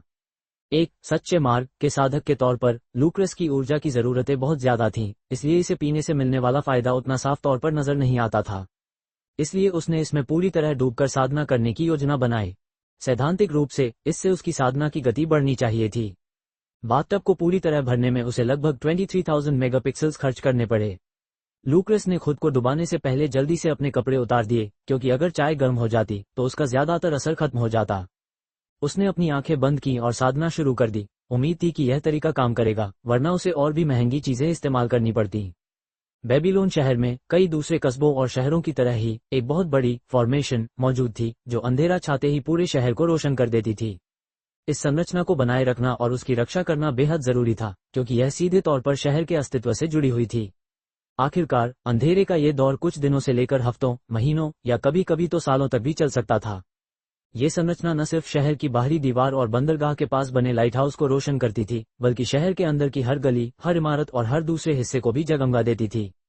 ये संरचना इतनी विशाल थी कि व्यवहारिक तौर पर अंधेरे के समय भी शहर उतना ही रोशन रहता था जितना कि दिन के उजाले में। सिर्फ ऊपर खाली आसमान की ओर देखने पर ही उन्हें याद आता था कि अभी भी अंधेरा है और चारों ओर खतरा मंडरा रहा है। हालांकि शहर के अस्तित्व के लिए इस तरह की पूरी तैयारी करना बेहद जरूरी था। हालांकि शहर साधकों से भरा हुआ था, लेकिन अगर उन्हें सिर्फ अपनी ताकत पर निर्भर रहना पड़ता तो दुश्मन इतने शक्तिशाली हो जाते कि शहर ज्यादा से ज्यादा एक हफ्ते तक ही टिक पाता। इसका मतलब यह नहीं था कि उसके बाद शहर पूरी तरह से तबाह हो जाता, लेकिन ज्यादातर लोग जो तुलनात्मक रूप से कमजोर थे शायद मारे जाते। ये समय सीमा हजारों सालों के अनुभव और परीक्षण पर आधारित थी, इसलिए हर कोई इससे भली भांति परिचित था। अब अंधेरा छाए हुए कुछ दिन बीत चुके थे और अब एक हफ्ता पूरा होने वाला था। ये सिलसिला जितना लंबा खींचता, वहां बने सुरक्षा घेरे और निगरानी को उतना ही ज्यादा कड़ा और गंभीर बना दिया जाता। लेकिन कितनी भी मजबूत सुरक्षा क्यों न हो, वो उतनी ही मजबूत होती है जितनी की उसकी सबसे कमजोर कड़ी। वो सीरियल किलर जो लाशों के ढेर पर बैठा था, एक दस्तावेज पढ़ रहा था। उस दस्तावेज में लाइट फॉर्मेशन, प्रकाश घेरे का विस्तृत ब्यौरा दिया गया था और उन सभी अहम हिस्सों का भी जिक्र था जिन्हें अतिरिक्त सुरक्षा की जरूरत थी। ये बिल्कुल स्वाभाविक था कि उसके शिकारों में से किसी एक के पास ऐसा दस्तावेज हो, क्योंकि वो व्यक्ति बेबीलोन में कांस्टेबलों का डिप्टी हेड था। वह उस किले की तलाश में पूरी शिद्दत से जुटा हुआ था, इसलिए किले ने खुद उसके घर जाकर उससे मिलने का फैसला किया। लेकिन इस बार उसने जहर का इस्तेमाल करके हत्या की थी। उसके पास कोई और चारा भी नहीं था, क्योंकि इस बार उसके निशाने पर जो लोग थे वे इतने ताकतवर थे कि वह उनसे सीधे सीधे लोहा नहीं ले सकता था। ये बात कि वह डिप्टी हेड जैसे ताकतवर व्यक्ति को भी मार गिराने लायक तेज जहर हासिल करने में कामयाब रहा, उसकी जबरदस्त सूझबूझ और होशियारी का ही सबूत थी। हालांकि उसने उस दिन के लिए अपना हत्या का कोटा तो पूरा कर लिया था, लेकिन किसी जीवित शरीर को चीर न पाने और अपने शिकार के ताज़ा खून का स्वाद न चख पाने की वजह से वह पूरी तरह संतुष्ट नहीं हो पाया था। आखिरकार वह पागल जरूर था, पर बेवकूफ नहीं। वह भला जहर मिला हुआ खून क्यों पीता? लेकिन खून के लिए उसकी हवस अभी शांत नहीं हुई थी और इसी वजह से उसका मिजाज काफी चिड़चिड़ा हो गया था। पर कोई बात नहीं, क्योंकि इस दस्तावेज ने उसे एक नया ही आइडिया दे दिया था। उसे यह अंधेरा बेहद रास आ रहा था और अब वह चाहता था कि यह अंधेरा और भी ज्यादा गहरा और लंबा खींचे। रात काफी बीत चुकी थी जब लूक्रस ने अपना साधना सत्र पूरा किया। उसके शरीर में हल्का सा भारीपन महसूस हो रहा था, लेकिन ये बात समझ में आती थी, ये देखते हुए कि उसने असल में एक टब भर चाय अपने शरीर में सोख ली थी। या और भी सटीक रूप से कहें तो उसने उस चाय में मौजूद ऊर्जा को अपने शरीर में सोख लिया था। भारीपन का यह एहसास अच्छा भी था और बुरा भी। यह अच्छा इसलिए था क्योंकि इसका मूल अर्थ ये था कि इस खास चाय के इस्तेमाल के बारे में लूक्रस का अनुमान सही था और उसे बस अगली बार इस्तेमाल की जाने वाली चाय की मात्रा थोड़ी कम करनी थी। ये बुरा इसलिए था क्योंकि साधना ऊर्जा सोखने की कोई बिना सोचे समझे की जाने वाली प्रक्रिया नहीं थी। हर एक स्तर का एक खास मकसद होता था और उस स्तर के भीतर साधना करते समय उस तर्क का पालन करना जरूरी था जिसके आधार पर वो मकसद तय किया गया था। उदाहरण के लिए ची प्रशिक्षण ची को सोखकर शरीर को मजबूत बनाता था और उसे आध्यात्मिक ऊर्जा की अलग अलग बूंदों के बजाय ऊर्जा की एक पूरी धारा को सोखने के लिए तैयार करता था। फाउंडेशन स्तर आध्यात्मिक ऊर्जा को सोखता था और शरीर को मजबूत बनाने के बजाय उसके साथ घुल मिल जाता था। आध्यात्मिक ऊर्जा के साधक के शरीर के साथ घुलने मिलने की प्रक्रिया को मोटे तौर पर 3 अलग अलग स्तरों में बांटा गया था, जो फाउंडेशन स्तर के शुरुआती, मध्य और अंतिम चरण बनाते थे।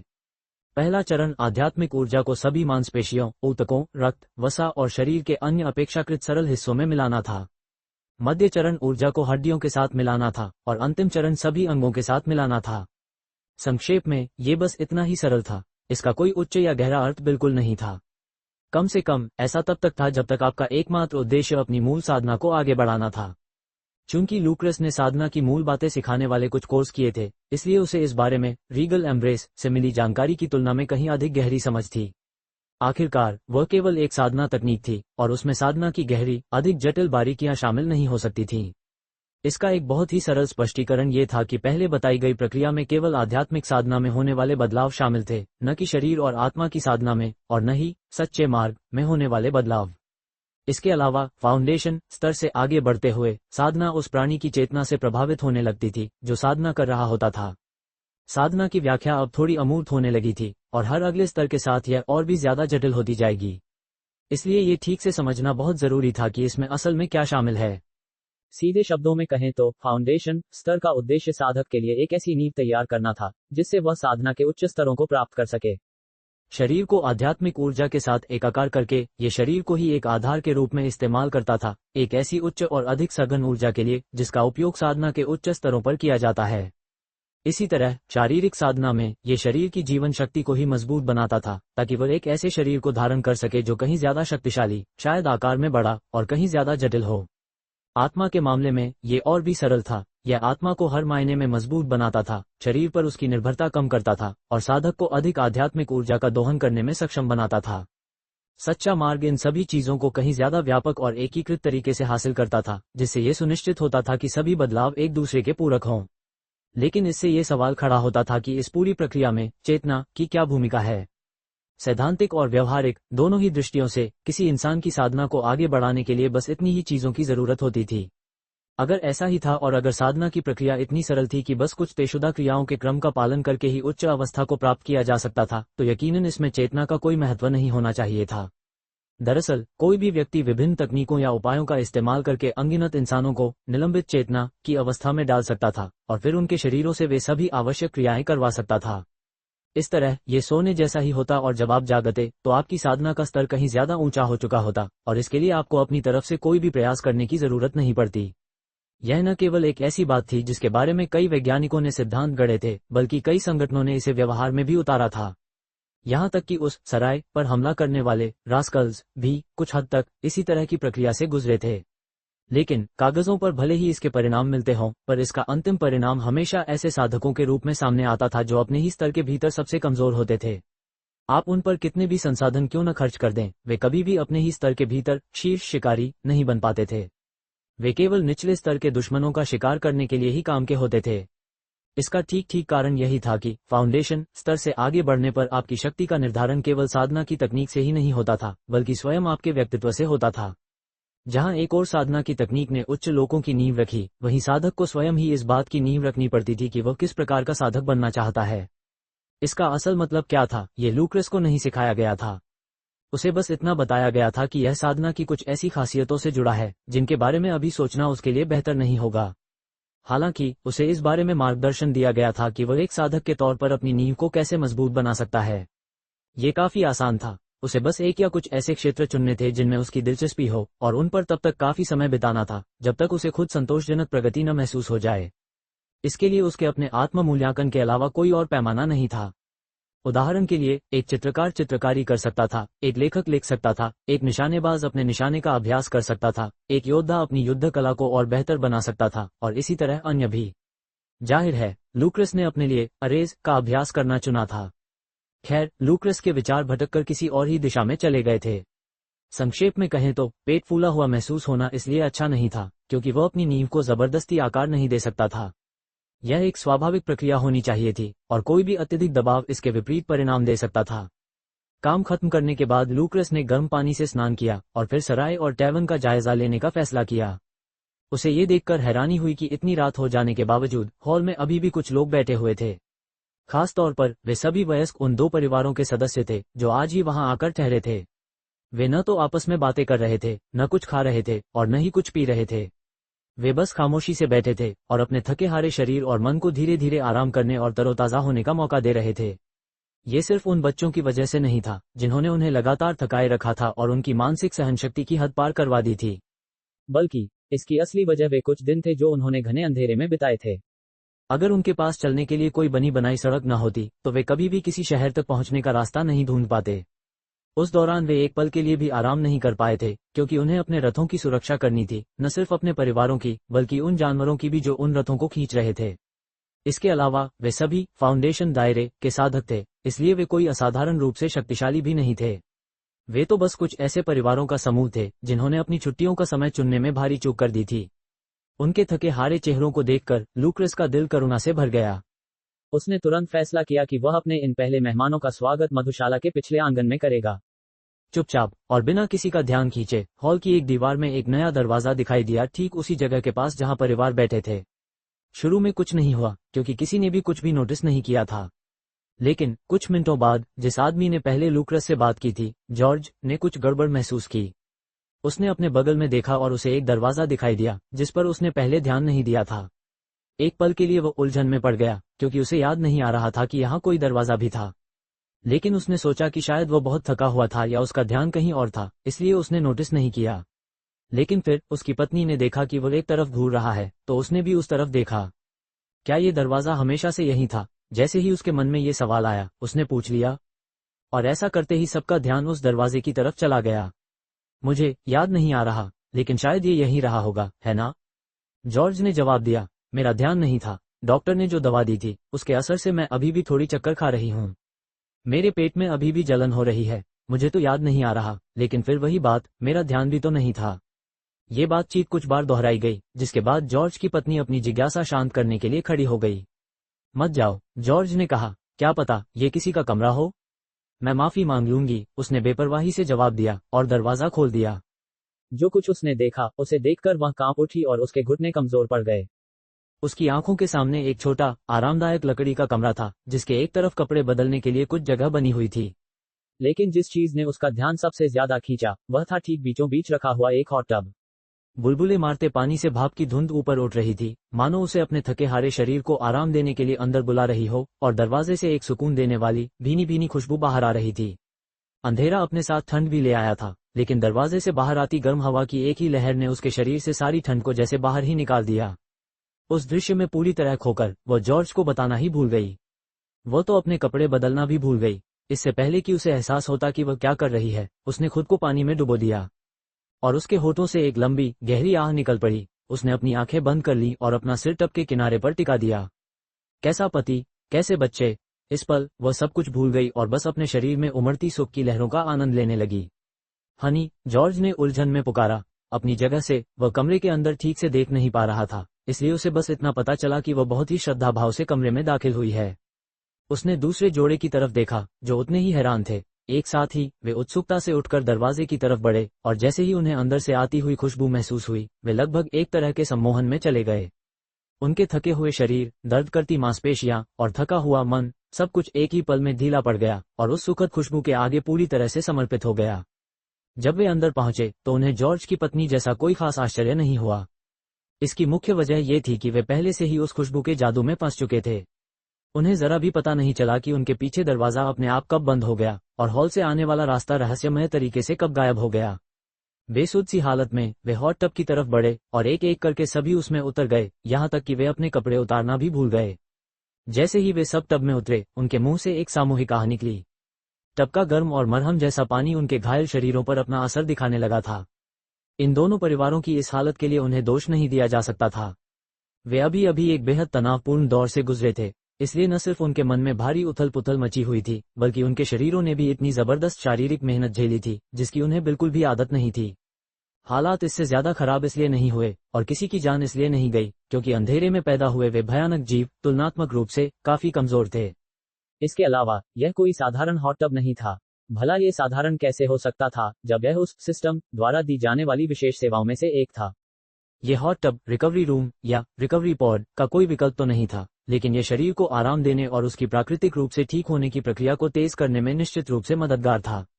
यही नहीं, इस टब के पानी में कई तरह की मरहम जैसी और सुकून देने वाली औषधियां भी मिली हुई थीं, जो न सिर्फ शरीर को बल्कि आत्मा को भी शांति और राहत पहुंचाती थीं। उन्हें जो सुखद लहरें महसूस हो रही थीं, वे असल में उनकी मांसपेशियों में पड़ी गांठों के खुलने और उनके शरीर के तेजी से ठीक होने का ही एहसास थी।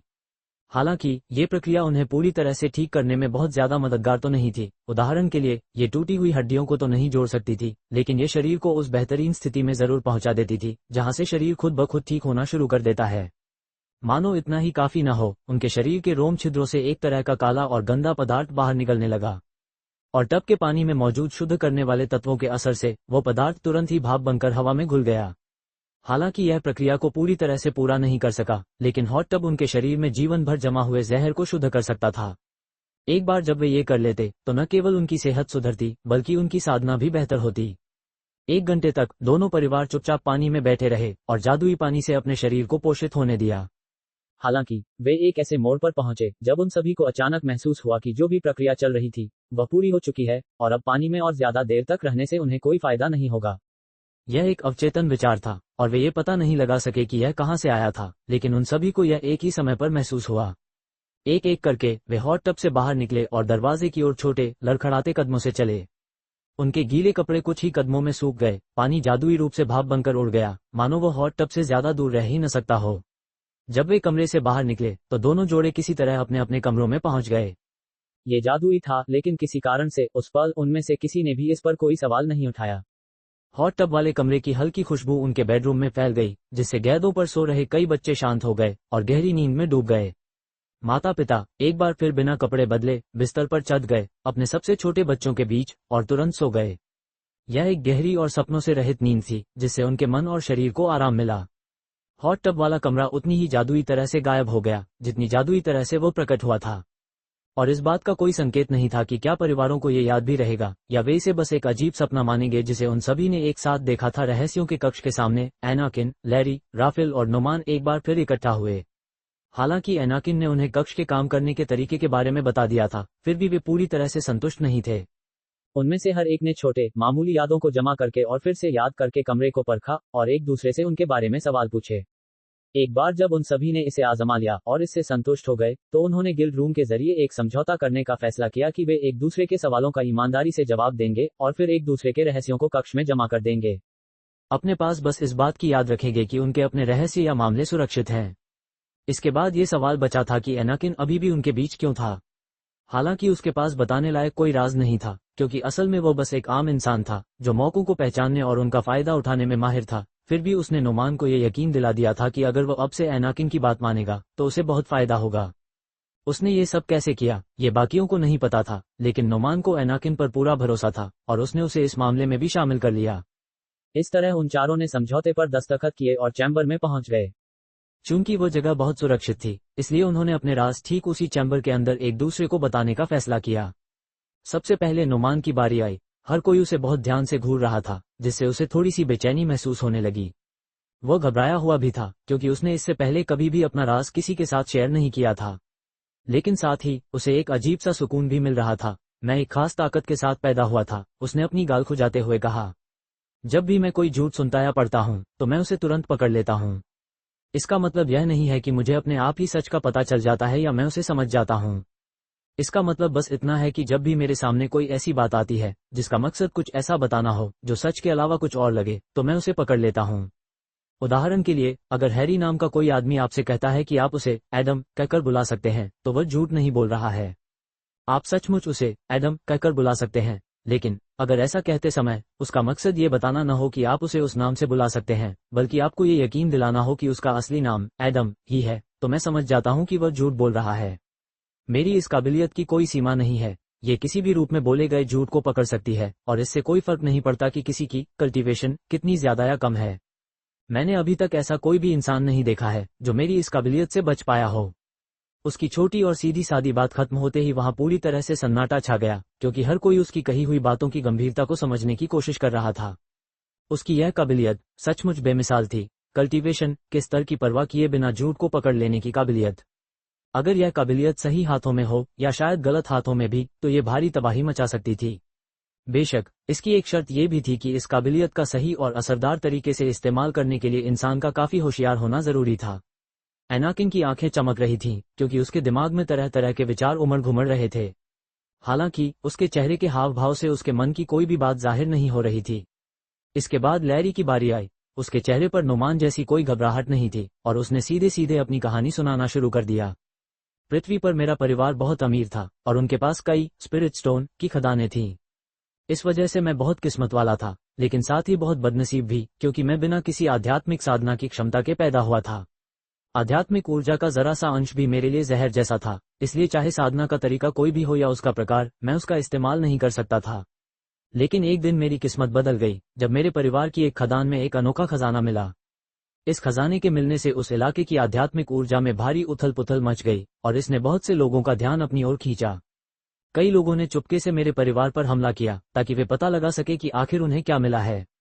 इस खजाने की रक्षा करते हुए मेरे परिवार के कई सदस्यों ने अपनी जान गंवा दी, लेकिन वह खजाना मेरे अलावा किसी और के लिए बिल्कुल बेकार साबित हुआ।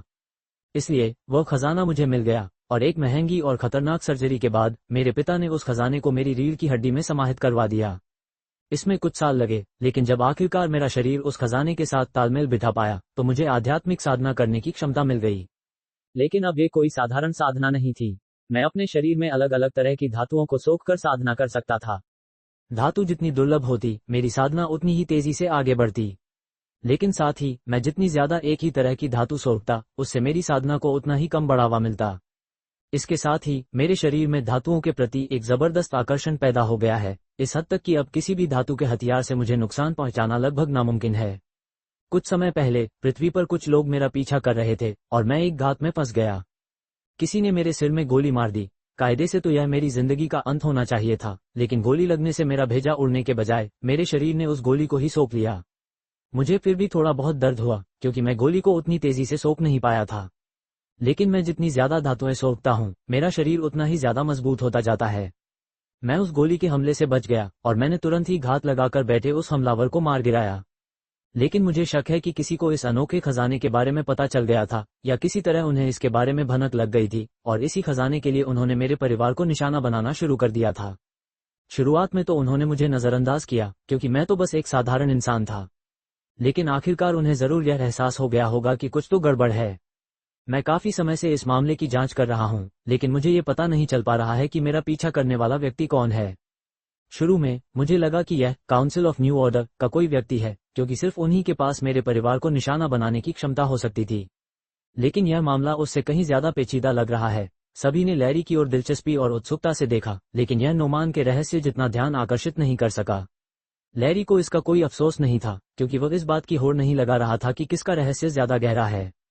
इसके अलावा उसके सिवा कोई और यह नहीं समझता था कि धातुओं का उपयोग करके साधना करने की उसकी क्षमता वास्तव में कितनी अद्भुत थी। जल्द ही वह नैसेंट स्तर में प्रवेश कर जाएगा, तब वह पृथ्वी पर लौटेगा और उस व्यक्ति से अपना बदला लेगा जो भी उनका पीछा कर रहा था। फिर अंत में उन सभी ने राफेल की ओर देखा। अब अपनी बात कहने की उसकी बारी थी। अब जब लैरी को नोमान की बेतरतीब बड़बड़ाहट के पीछे की सच्चाई पता चल गई थी, तो वह सचमुच ये जानने का इंतजार कर रहा था कि राफेल को क्या कहना है। आखिर उसे किसी भी ऐसे व्यक्ति पर बहुत ज्यादा शक होता था जो अचानक उसके पास आने की कोशिश करता था, और राफेल के उससे दोस्ती करने की कोशिश के पीछे निश्चित रूप से कोई छिपा हुआ मकसद था। वह आदमी राफेल शांत रहा। वह ठीक यही सोच रहा था कि उसे क्या और कितना बताना है, क्योंकि उसका राज बहुत बड़ा था और उसके नतीजे बाकी दोनों के राज से कहीं ज्यादा और तुरंत सामने आने वाले थे। शुरू करने से पहले, क्या तुम्हें नहीं लगता कि तुम्हें भी थोड़ा बहुत कुछ बताना चाहिए? अगर तुम्हारे पास छिपाने के लिए कोई राज नहीं है, तो अपनी जिंदगी के बारे में ही थोड़ा बहुत बता दो। राफेल बेपरवाह से एनाकिन की तरफ देख रहा था, और जब उसकी बात समझ में आई तो बाकी लोग भी उसकी तरफ देखने लगे। ये थोड़ा बहुत अन्याय जैसा लग रहा था कि सिर्फ वही अकेला ऐसा था जिसने कुछ भी नहीं बताया था। एनाकिन ने जवाब में बस हल्की सी हंसी हंसी, लेकिन उसने देर नहीं की। मेरी जिंदगी काफी सीधी सादी है। मैं स्प्रिंगफील्ड नाम के एक कस्बे में पला बड़ा। मेरे पिताजी एक प्लम्बर थे और मेरी मां स्थानीय डाकघर में काम करती थी। हमारे पास एक काफी अच्छा घर था जिसे मेरे पिताजी ने अपनी कुछ बचत और मेरे दादाजी से विरासत में मिले पैसों से खरीदा था, इसलिए हम पर कोई कर्ज नहीं था। बिल्कुल अमेरिकन ड्रीम जैसा। मैंने अपने में काफी अच्छा प्रदर्शन किया और कॉलेज के लिए मुझे स्कॉलरशिप भी मिली।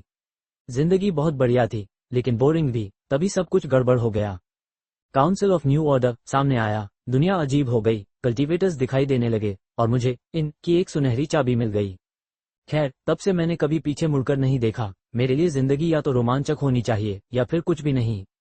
ओह, और हाँ, एक दिन अचानक मेरे सपने में कोई अनजान सा बूढ़ा आदमी आया और उसने दावा किया कि डार्क साइड के साथ मेरा गहरा जुड़ाव है। नहीं, मेरा मतलब है कि अंधेरे के साथ मेरा गहरा जुड़ाव है, और उसने मुझे एक कल्टीवेशन टेक्निक सिखाई जिसका अभ्यास मैं आजकल कर रहा हूँ। वो सच कह रहा है, नोमान ने अन्य भाव से बुदबुदाया। एनाकिन का इतिहास हैरान करने वाला भी था और कुछ खास न लगने वाला भी। राफेल ने अपने पिछले जीवन में उसके बारे में कभी नहीं सुना था, इसलिए इस बात की पूरी संभावना थी कि उस समय उसने कोई बड़ी उपलब्धि हासिल नहीं की होगी। लेकिन इस बार हालात बिल्कुल अलग थे, इसलिए ये कहना मुश्किल था कि क्या इस बार भी वैसा ही होगा। उसकी कहानी पर कोई टिप्पणी करने की जरूरत न समझते हुए राफेल ने अपना गला साफ किया और बोलना शुरू किया। मेरा नाम राफेल काटोब्रावी है और कई साल पहले मेरा एक हादसा हो गया था। उस हादसे ने मेरे पूरे शरीर को तबाह कर दिया था, लेकिन ये तो सिर्फ ऊपरी तौर पर हुआ था। असलियत तो बिल्कुल ही अलग है। वह एक पल के लिए रुका और अपने पिछले जीवन की यादों में खो गया। उसे सब कुछ इतनी साफ साफ याद था, हर भावना, हर दर्द, हर उम्मीद, निराशा का हर पल, सब कुछ। ये स्पष्टता इतनी ज्यादा थी कि उसके मन में कुछ शक पैदा हो गया, क्योंकि उसकी कोई भी दूसरी याद इतनी साफ नहीं थी। सच, शायद वो कभी जान ही न पाता और न ही इससे कोई फर्क पड़ता। लेकिन पहली बार वह अपने शक को जुबान दे पा रहा था। सच तो यह है कि मैं असल में भविष्य से समय में पीछे लौट कर आया हूँ। मेरा असली जीवन, मेरी असली समय रेखा इस वाली से बिल्कुल अलग थी, फिर भी साथ ही साथ वह काफी हद तक इसी जैसी भी थी। जो भी लोग मेरे असली जीवन में मौजूद थे, वे आज भी मौजूद हैं। और मुझे कुल 134 सालों तक पृथ्वी का इतिहास जीने और देखने का मौका मिला। मेरे असली जीवन में पृथ्वी बहुत अलग थी, और काउंसिल ऑफ न्यू ऑर्डर तथा 5 नेसेंट प्रमुखों के बीच का युद्ध भी बहुत अलग था। जब सब कुछ खत्म हुआ तो पृथ्वी लगभग तबाह हो चुकी थी और इंसानों की आबादी घटकर आज की आबादी का एक छोटा सा हिस्सा ही रह गई थी। वो फिर से रुका। इस बार उसने लैरी की अविश्वास भरी प्रतिक्रिया पर ध्यान दिया। उसने उस धीमी सी बुदबुदाहट का इंतजार किया जिसमें कहा गया था कि वह सच कह रहा है, और उसके बाद ही उसने अपनी बात आगे बढ़ाई। अब तक मेरी असली टाइमलाइन में जो बहुत सी चीजें होने वाली थीं, वे पहले ही बदल चुकी हैं। हालांकि मुझे नहीं पता कि वे क्यों बदली, पर मुझे पक्का शक है कि इसका कुछ लेना देना धरती पर मिडनाइट इन की सुनहरी चाबियों के आने से है। लेकिन जहां एक तरफ तुरंत आने वाली मुसीबतें टल गई हैं, वहीं आगे और भी खतरे हैं। मैंने कई तरीकों से यह जांच लिया है कि यह टाइमलाइन काफी हद तक मेरी असली टाइमलाइन जैसी ही है, और इसलिए मुझे पूरा यकीन है कि आगे आने वाली मुसीबतें जरूर आएंगी, खासकर इसलिए क्योंकि वे धरती से नहीं उपजी हैं। तो इन खतरों से लड़ने और सबसे बुरे हालात के लिए तैयार रहने के मकसद से मैंने भविष्य के सबसे ताकतवर लोगों को ढूंढने और उन्हें एक साथ लाने का लक्ष्य बनाया है, ताकि हम मिलकर इस हालात को संभाल सकें। इसीलिए मैं लैरी के पास गया, क्योंकि भविष्य में उसे धरती के सबसे ताकतवर लोगों में से एक बनना है। आखिरकार वह रुक गया, क्योंकि उसने जितनी जानकारी दी थी वह उनके बीच हुए समझौते के लिए काफी थी। लेकिन वह जानता था, या यूं कहें कि उसे किसी बात का अंदाजा था, और ठीक अगले ही पल वही हुआ। वो सच कह रहा है, लेकिन वो कुछ छिपा भी रहा है। उसकी बात अधूरी है, नोमान ने कहा। उसकी आवाज में सच्ची हैरानी झलक रही थी। अपने इतने विशाल अनुभव के बावजूद ये कुछ ऐसा था जिसका सामना उसने पहले कभी नहीं किया था। राफेल ने एक गहरी सांस ली और कहा, असल में बात यह है कि मुझे हाल ही में कुछ शक होने लगे हैं। हालांकि वे सच हैं या नहीं, इससे अभी कोई फर्क नहीं पड़ता। मुझे पक्का नहीं पता कि क्या मैं सच में समय में पीछे गया था, या बस मुझे भविष्य की कोई झलक दिखी थी।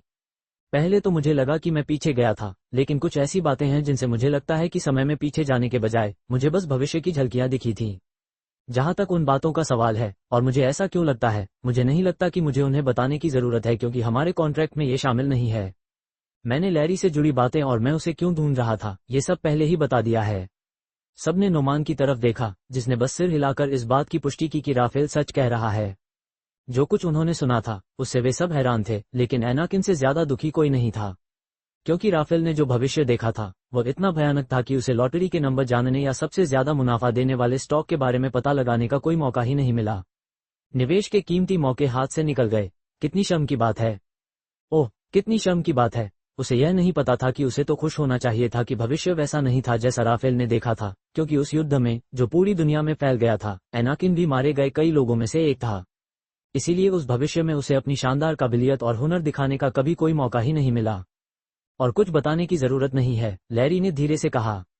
कम से कम पुराने कॉन्ट्रैक्ट के हिसाब से तो नहीं, लेकिन हम एक नया सौदा कर सकते हैं। अगर तुम भविष्य के बारे में मेरे कुछ सवालों के जवाब दे सको तो तुम्हें जिस भी चीज की जरूरत होगी उसमें मैं तुम्हारी मदद करने को तैयार हूं। राफेल ने सोचने के लिए एक पल लिया, लेकिन फिर उसने अपना सिर हिला दिया। किसी और कॉन्ट्रैक्ट की कोई जरूरत नहीं है। तुम जो जानना चाहते हो मैं तुम्हें बताऊंगा, क्योंकि तुम वैसे भी मेरे राज के जरूरी हिस्से अपनी याददाश्त से मिटा ही दोगे। असल में राफेल एक जोखिम उठा रहा था। वह इस बात पर दांव लगा रहा था कि भले ही लैरी दूसरी बातें भूल जाए, लेकिन वह राफेल की ईमानदारी से जवाब देने की वजह से पैदा हुई सद्भावना को नहीं भूलेगा, क्योंकि उसे मिटाने का कोई कारण नहीं था। जो भविष्य तुमने देखा, क्या उसमें मेरा कोई परिवार था? उसने पूछा, अपनी आवाज को कांपने से बड़ी मुश्किल से रोकते हुए। राफेल ने अपना सिर हिला दिया। मैं तुम्हें निजी तौर पर नहीं जानता था, इसलिए मुझे तुम्हारी जिंदगी की ज्यादा जानकारी नहीं है, लेकिन मुझे ये पता था कि ऐसा नहीं लगता था कि तुम्हारा कोई परिवार या दोस्त है। वो रुका ताकि वो उस जानकारी को समझ सके, और फिर उसने अपनी बात आगे बढ़ाई। चूंकि हम तीनों ही पृथ्वी से हैं, इसलिए मैं तुम सबके साथ थोड़ी और जानकारी साझा करूंगा। आखिर इसका संबंध हमारे भविष्य से है, और मुझे उम्मीद है कि हम इस पर मिलकर काम कर पाएंगे। आखिर भले ही तुम्हारी यादें मिटा दी गई हो, लेकिन विश्वास या भरोसे की भावना तो बनी रहनी चाहिए, इसलिए मुझे उम्मीद है कि तुम मेरी मदद करोगे। एनाकिन और लैरी दोनों ने सिर हिलाया, हालांकि लैरी इस समय साफ तौर पर परेशान दिख रहा था। एनाकिन हालांकि बातों को बहुत गंभीरता से नहीं ले रहा था, फिर भी वो पृथ्वी पर ही रहता था, इसलिए वो जानना चाहता था कि आगे क्या होने वाला है। पृथ्वी का एक बहुत बड़ा रहस्य है जिसे कोई नहीं जानता, हालांकि कई लोगों को इस पर शक है। अगर तुमने उन शुरुआती 5 नेसेंट कल्टीवेटर्स के बारे में सुना है जो कभी पृथ्वी पर राज करते थे, तो तुम्हें शायद ये बात पता होगी कि उनमें से एक व्यक्ति रातों रात एक आम इंसान से नेसेंट कल्टीवेटर बन गया था। लैरी को खुद एक अद्भुत खजाना मिला था, और मुझे कुछ ऐसा मिला जिससे मैं भविष्य देख सकता था। एनाकिन को ऐसे सपने आते थे जो उसे कल्टीवेशन की तकनीकों के बारे में बताते थे। पृथ्वी पर ऐसे और भी बहुत सारे उदाहरण हैं जहां लोगों को अचानक बहुत ज्यादा किस्मत का साथ मिला। तुम्हें लग सकता है कि यह सब महज एक इत्तेफाक है, लेकिन अगर कोई इत्तेफाक बार बार दोहराया जाए तो वो शक पैदा करने लगता है। और सच तो यह है कि यह सचमुच कोई इत्तेफाक नहीं है। पृथ्वी वैसी नहीं है जैसी वह दिखती है। ये ग्रह असल में बास्टेट नाम की एक दुष्ट देवी और कई अन्य लोगों के लिए एक जेल है। ऐसा इसलिए है क्योंकि पृथ्वी और अंतरिक्ष में इसके आसपास का क्षेत्र ब्रह्मांड में एक ऐसी जगह पर स्थित है जिसे डेड जोन कहा जाता है। मुझे इनके बारे में ज्यादा जानकारी नहीं है, बस इतना पता है कि यहाँ आध्यात्मिक ऊर्जा की बहुत ज्यादा कमी होती है। लेकिन मुझे ये जरूर पता है कि साल 2025 में कुछ ऐसा होगा जिससे ये डेड जोन बदल जाएगा और पृथ्वी अपने पूरे सौरमंडल के साथ आध्यात्मिक ऊर्जा से भर जाएगी, ऐसी ऊर्जा जिसकी सांद्रता सामान्य ब्रह्मांड की तुलना में कहीं ज्यादा होगी। आध्यात्मिक ऊर्जा की बाढ़ के कारण देवी अपने बंधनों से मुक्त हो जाती हैं, और ठीक उसी पल वहां एकदम सन्नाटा छा गया, क्योंकि हर कोई राफेल की बात बहुत गंभीरता से सुन रहा था, यहाँ तक कि नोमान भी। इसकी वजह यह थी कि उसने पहले भी बास्टेट के बारे में सुना था। ओरिजिन क्षेत्र होजाक ग्रह पूरी दुनिया में एक जानलेवा सन्नाटा पसरा हुआ था। एक कोशिकीय जीवों से लेकर सचेत प्राणियों तक हर जीवित प्राणी एक काली फर वाली बिल्ली के खौफ के साए में था। मैं लौट आई हूं, तुम नीच गद्दारों, उसकी आवाज पूरे ग्रह पर गूंज उठी। ये जान लो और डर के साए में जियो, जिस पल मैं अपने बंधनों को तोड़कर बाहर आऊंगी तुम्हारा अंत निकट होगा। बास्टेट की सबसे बड़ी चाहत इस पूरे ग्रह को तबाह कर देना ही थी, लेकिन दाव की शक्ति को छू चुकी होने के कारण वो कड़े प्रतिबंधों में बंधी हुई थी। यहाँ तक कि उसे भी हिनाली के नियमों को तोड़ने की हिम्मत नहीं होती थी। लेकिन उम्मीद है कि जल्द ही ये बात उसके लिए कोई चिंता का विषय नहीं रह जाएगी। लूक्रिस इस बात से बेहद खुश था कि उसके मेहमान हॉट टब वाले कमरे से कितने संतुष्ट थे। वे अगले दिन दोपहर करीब 2 बजे ही जागे, और जब वे हॉल में नीचे आए तो वे पूरी तरह से तरोताजा महसूस कर रहे थे, और उन्हें जोरों की भूख भी लगी थी। वे इतने ऊर्जावान थे कि उन्हें अपने बच्चों को संभालने में कोई दिक्कत नहीं हो रही थी, और पहली बार वे एक सभ्य परिवार की तरह कुछ मेजों पर बैठे आपस में बातें कर रहे थे और हंस खेल रहे थे। बेटी रसोई में जी जान से काम कर रही थी, ये पक्का कर रही थी कि खाने की कोई कमी न हो, और उसके शरारती मददगार भी पूरी लगन से काम में जुटे थे। जो कुछ भी उनसे बन पड़ रहा था वे कर रहे थे। लेकिन अजीब बात यह थी कि तीनों जुड़वां लड़कियां अभी तक काम पर नहीं आई थीं। अब तक उनके अनुशासित व्यवहार को देखते हुए लूक्रेस उनकी गैर मौजूदगी को लेकर थोड़ा चिंतित हुआ और उसने बिग बीन को जांच पड़ताल के लिए भेजा।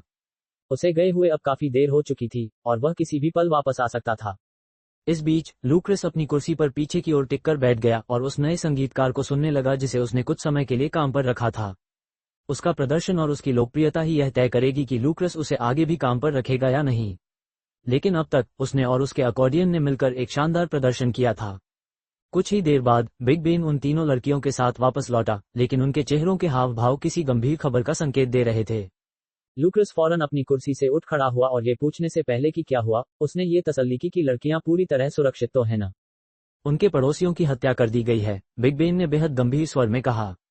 लगभग उन सभी की। यह उसी सीरियल किलर का काम है। लाशें कल रात इत्तेफाक से ही बरामद हुई।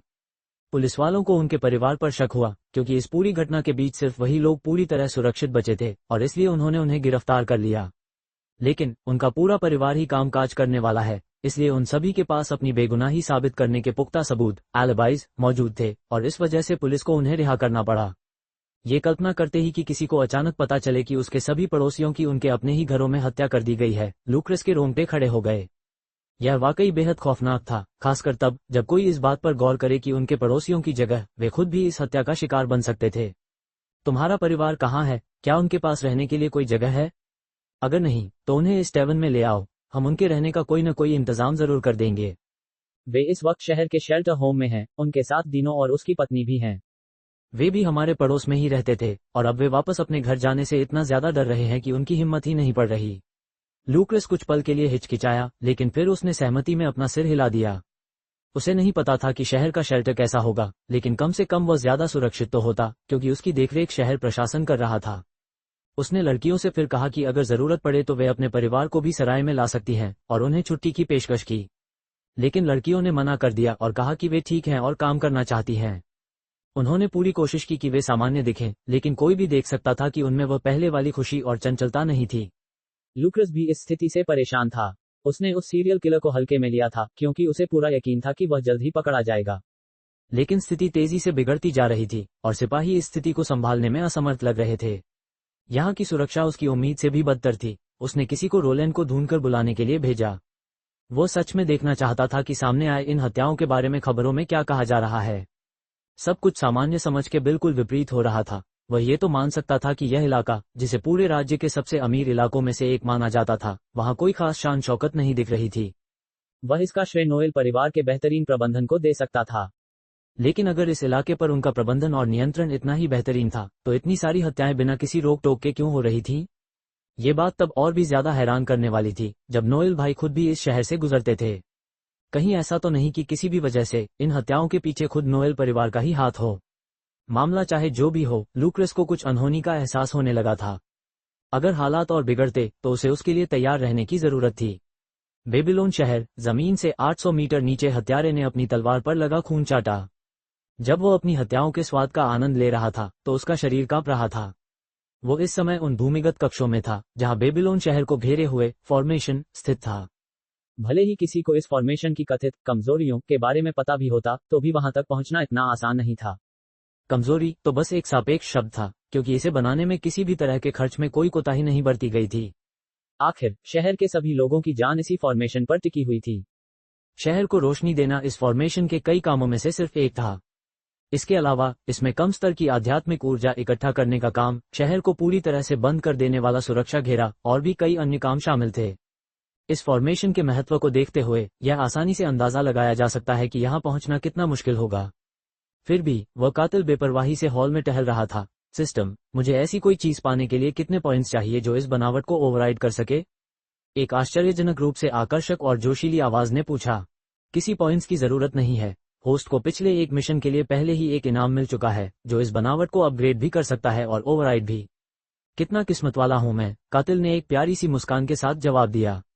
सच में बहुत ही किस्मत वाला। उसके सिस्टम ने उसकी इस बात पर कोई टिप्पणी नहीं की, इसलिए वहां सिर्फ उसके कदमों की धीमी आवाज गूंज रही थी, जो उन कमरों से गुजरते हुए अपने पीछे खून से सने पैरों के निशान छोड़ती जा रही थी। इसे चख कर देखो, इसे हॉट चॉकलेट कहते हैं। ठंड के मौसम के लिए यह एकदम सही है, लूक्रेस ने कहा और काउंटर पर से एक मग खिसकाकर रोलैंड की ओर बढ़ा दिया। वह युवा व्यापारी कभी भी अपने दल बल के बिना कहीं नहीं जाता था, और इस बार तो उसका दल पिछली बार से भी बड़ा था, जिसमें 15 और बच्चे शामिल थे। इसमें कोई हैरानी की बात नहीं थी, क्योंकि भले ही शहर में अंधेरा होने पर भी अच्छी खासी रोशनी रहती थी, लेकिन आखिर वे बच्चे ही तो थे। वे अपना डर छिपाने के लिए 100 बहाने बनाते थे, लेकिन सच तो ये था कि उन्हें अंधेरे में छिपे खतरों से डर लगता था। हालांकि अपनी छोटी सी जिंदगी में उन्होंने 20 से भी ज्यादा बार अंधेरे का दौर देखा था और हर बार सब कुछ ठीक ठाक ही रहा था, फिर भी अंधेरे में राक्षसों के छिपे होने की बात सुनकर उनके मन में डर पैदा होना लाजमी था। मैं नहीं ले सकता, मेरा बजट सीमित है, अंधेरे का समय व्यापार के लिए हमेशा ही बुरा होता है। लूक्रेस ने कंधे उचकाए और खुद ही उस मग से एक घूंट भर लिया। उसका मन कर रहा था कि वह उसे मुफ्त में ही दे दे, लेकिन अपने रोजाना के ध्यान के दौरान उसने गौर किया था कि उसे मुफ्त में चीजें बांटने की आदत कुछ ज्यादा ही पड़ती जा रही थी। यह एक ऐसी आदत थी जिस पर उसे लगाम लगाने की जरूरत थी, कहीं ऐसा न हो कि यह उसकी जिंदगी के दूसरे पहलुओं में भी घर कर जाए। तुम्हें ताज़ा खबरें कब तक मिलने की उम्मीद है? लूक्रेस ने पूछा और अपने ऊपरी होंठ पर लगी व्हिप्ड क्रीम को पोंछ लिया। जैसा कि मैंने कहा, अंधेरे के समय व्यापार मंदा रहता है। वे रोजाना के बजाय हफ्ते में सिर्फ एक बार ही न्यूज क्रिस्टल तैयार करते हैं, क्योंकि अंधेरे के समय ज्यादा कुछ होता हवाता नहीं है। तुम्हें अभी 3 दिन और इंतजार करना पड़ेगा। ठीक है, बस ये पक्का कर लेना कि जब भी वे तैयार हों तो उन्हें टैवन तक पहुंचा दिया जाए। मुझे अपना एक पक्का ग्राहक समझना, मैं अपने कुछ किराएदारों के लिए भी कुछ प्रतियां ले लूंगा, इसलिए तुम कुछ ज्यादा ही ले आना। कोई दिक्कत नहीं, समझो काम हो गया। लेकिन आज मैं यहाँ उस बारे में बात करने नहीं आया हूँ। मेरे पास तुम्हारे लिए एक व्यापारिक प्रस्ताव है। क्या तुम कभी शहर भर में छोटे मोटे कामकाज करते करते थक नहीं जाते? जैसे जब भी तुम्हें कोई सामान मंगाना हो, कोई संदेश भेजना हो या किसी को ढूंढना हो, तो हर बार किसी न किसी को बाहर भेजना पड़ता है, या फिर इन छोटे मोटे कामों में अपना कीमती समय बर्बाद करना पड़ता है। तो सुनो, हमारी एरंड बॉय सर्विस कामकाज करने वाले लड़कों की सेवा के जरिए, जिसका मासिक शुल्क सिर्फ 2 चांदी के सिक्के प्रति हफ्ता है। लूक्रेस बड़े मजे से रोलैंड की बातें सुन रहा था, तभी अचानक उसके पूरे शरीर में सिहरन दौड़ गई और उसकी छठी इंद्रिय उसे किसी खतरे का संकेत देने लगी। लेकिन खतरे का वह एहसास जितनी तेजी से आया था, उतनी ही तेजी से गायब भी हो गया। लूक्रेस पल भर के लिए उलझन में पड़ गया। उसे समझ नहीं आ रहा था कि उसकी अंतरात्मा उसे किस बात की चेतावनी देने की कोशिश कर रही है। तभी उसने देखा कि हॉल में रोशनी थोड़ी कम हो गई है। यह अजीब था, हॉल की कोई भी लाइट बंद नहीं हुई थी। आखिर क्या हो सकता है? उसने खिड़की से बाहर बेकर स्ट्रीट की ओर देखा, वहां अंधेरा छाया हुआ था। अलग अलग इमारतों की खिड़कियों से सड़क पर अभी भी थोड़ी बहुत रोशनी पड़ रही थी, लेकिन शहर को टाइम्स स्क्वायर की तरह रोशन रखने वाली स्ट्रीट लाइट्स बुझ चुकी थीं। रोलैंड को नजरअंदाज करते हुए, जिसने इस बात पर ध्यान नहीं दिया था और अभी भी अपनी बात कह रहा था, लूक्रेस तेजी से खिड़की की ओर लपका और बाहर झांका। सड़क पर शहर प्रशासन द्वारा लगाई गई सभी लाइट्स बंद हो चुकी थीं। अब सिर्फ वे लाइट्स जल रही थीं जिनका इस्तेमाल लोग निजी तौर पर कर रहे थे। मगर यह भी ज्यादा देर तक नहीं चलने वाला था, क्योंकि लाइट्स को लगातार जलाए रखने के लिए जरूरी स्पिरिट स्टोन्स लोगों के पास आखिरकार खत्म हो ही जाते। रोलैंड और हॉल में मौजूद कुछ अन्य लोगों ने लूक्रेस के इस अजीब बर्ताव को भांप लिया और यह पता लगाने के लिए कि आखिर हुआ क्या है, उन्होंने भी बाहर की ओर देखा। सबसे पहले सबके मन में यही ख्याल आया कि शायद कोई और हत्या हुई है, इसलिए वे तुरंत उस अंधेरे पर ध्यान नहीं दे पाए, क्योंकि वे तो लाशें ढूंढ रहे थे। लेकिन जल्द ही लोगों को इस अजीबोगरीब स्थिति का एहसास होने लगा। मगर तब तक लूक्रेस वहां से जा चुका था। वह तेजी से सीढ़ियां चढ़ता हुआ छत पर बने टेरेस तक पहुंच गया, ताकि वह पूरे शहर का नजारा अच्छी तरह देख सके। अफसोस की बात यह थी कि हालात ठीक वैसे ही थे जैसा उसने अंदाजा लगाया था। पूरे बेबीलोन शहर को अंधेरे की एक चादर ने ढक लिया था। बस दूर कहीं उस घने अंधेरे में जुगनुओं की तरह कुछ हल्की हल्की रोशनियां टिमटिमा रही थीं। लूक्रेस ने एक गहरी सांस ली और उसके दिमाग में विचारों का तूफान उमड़ने लगा। उसे अब एक अहम फैसला लेना था।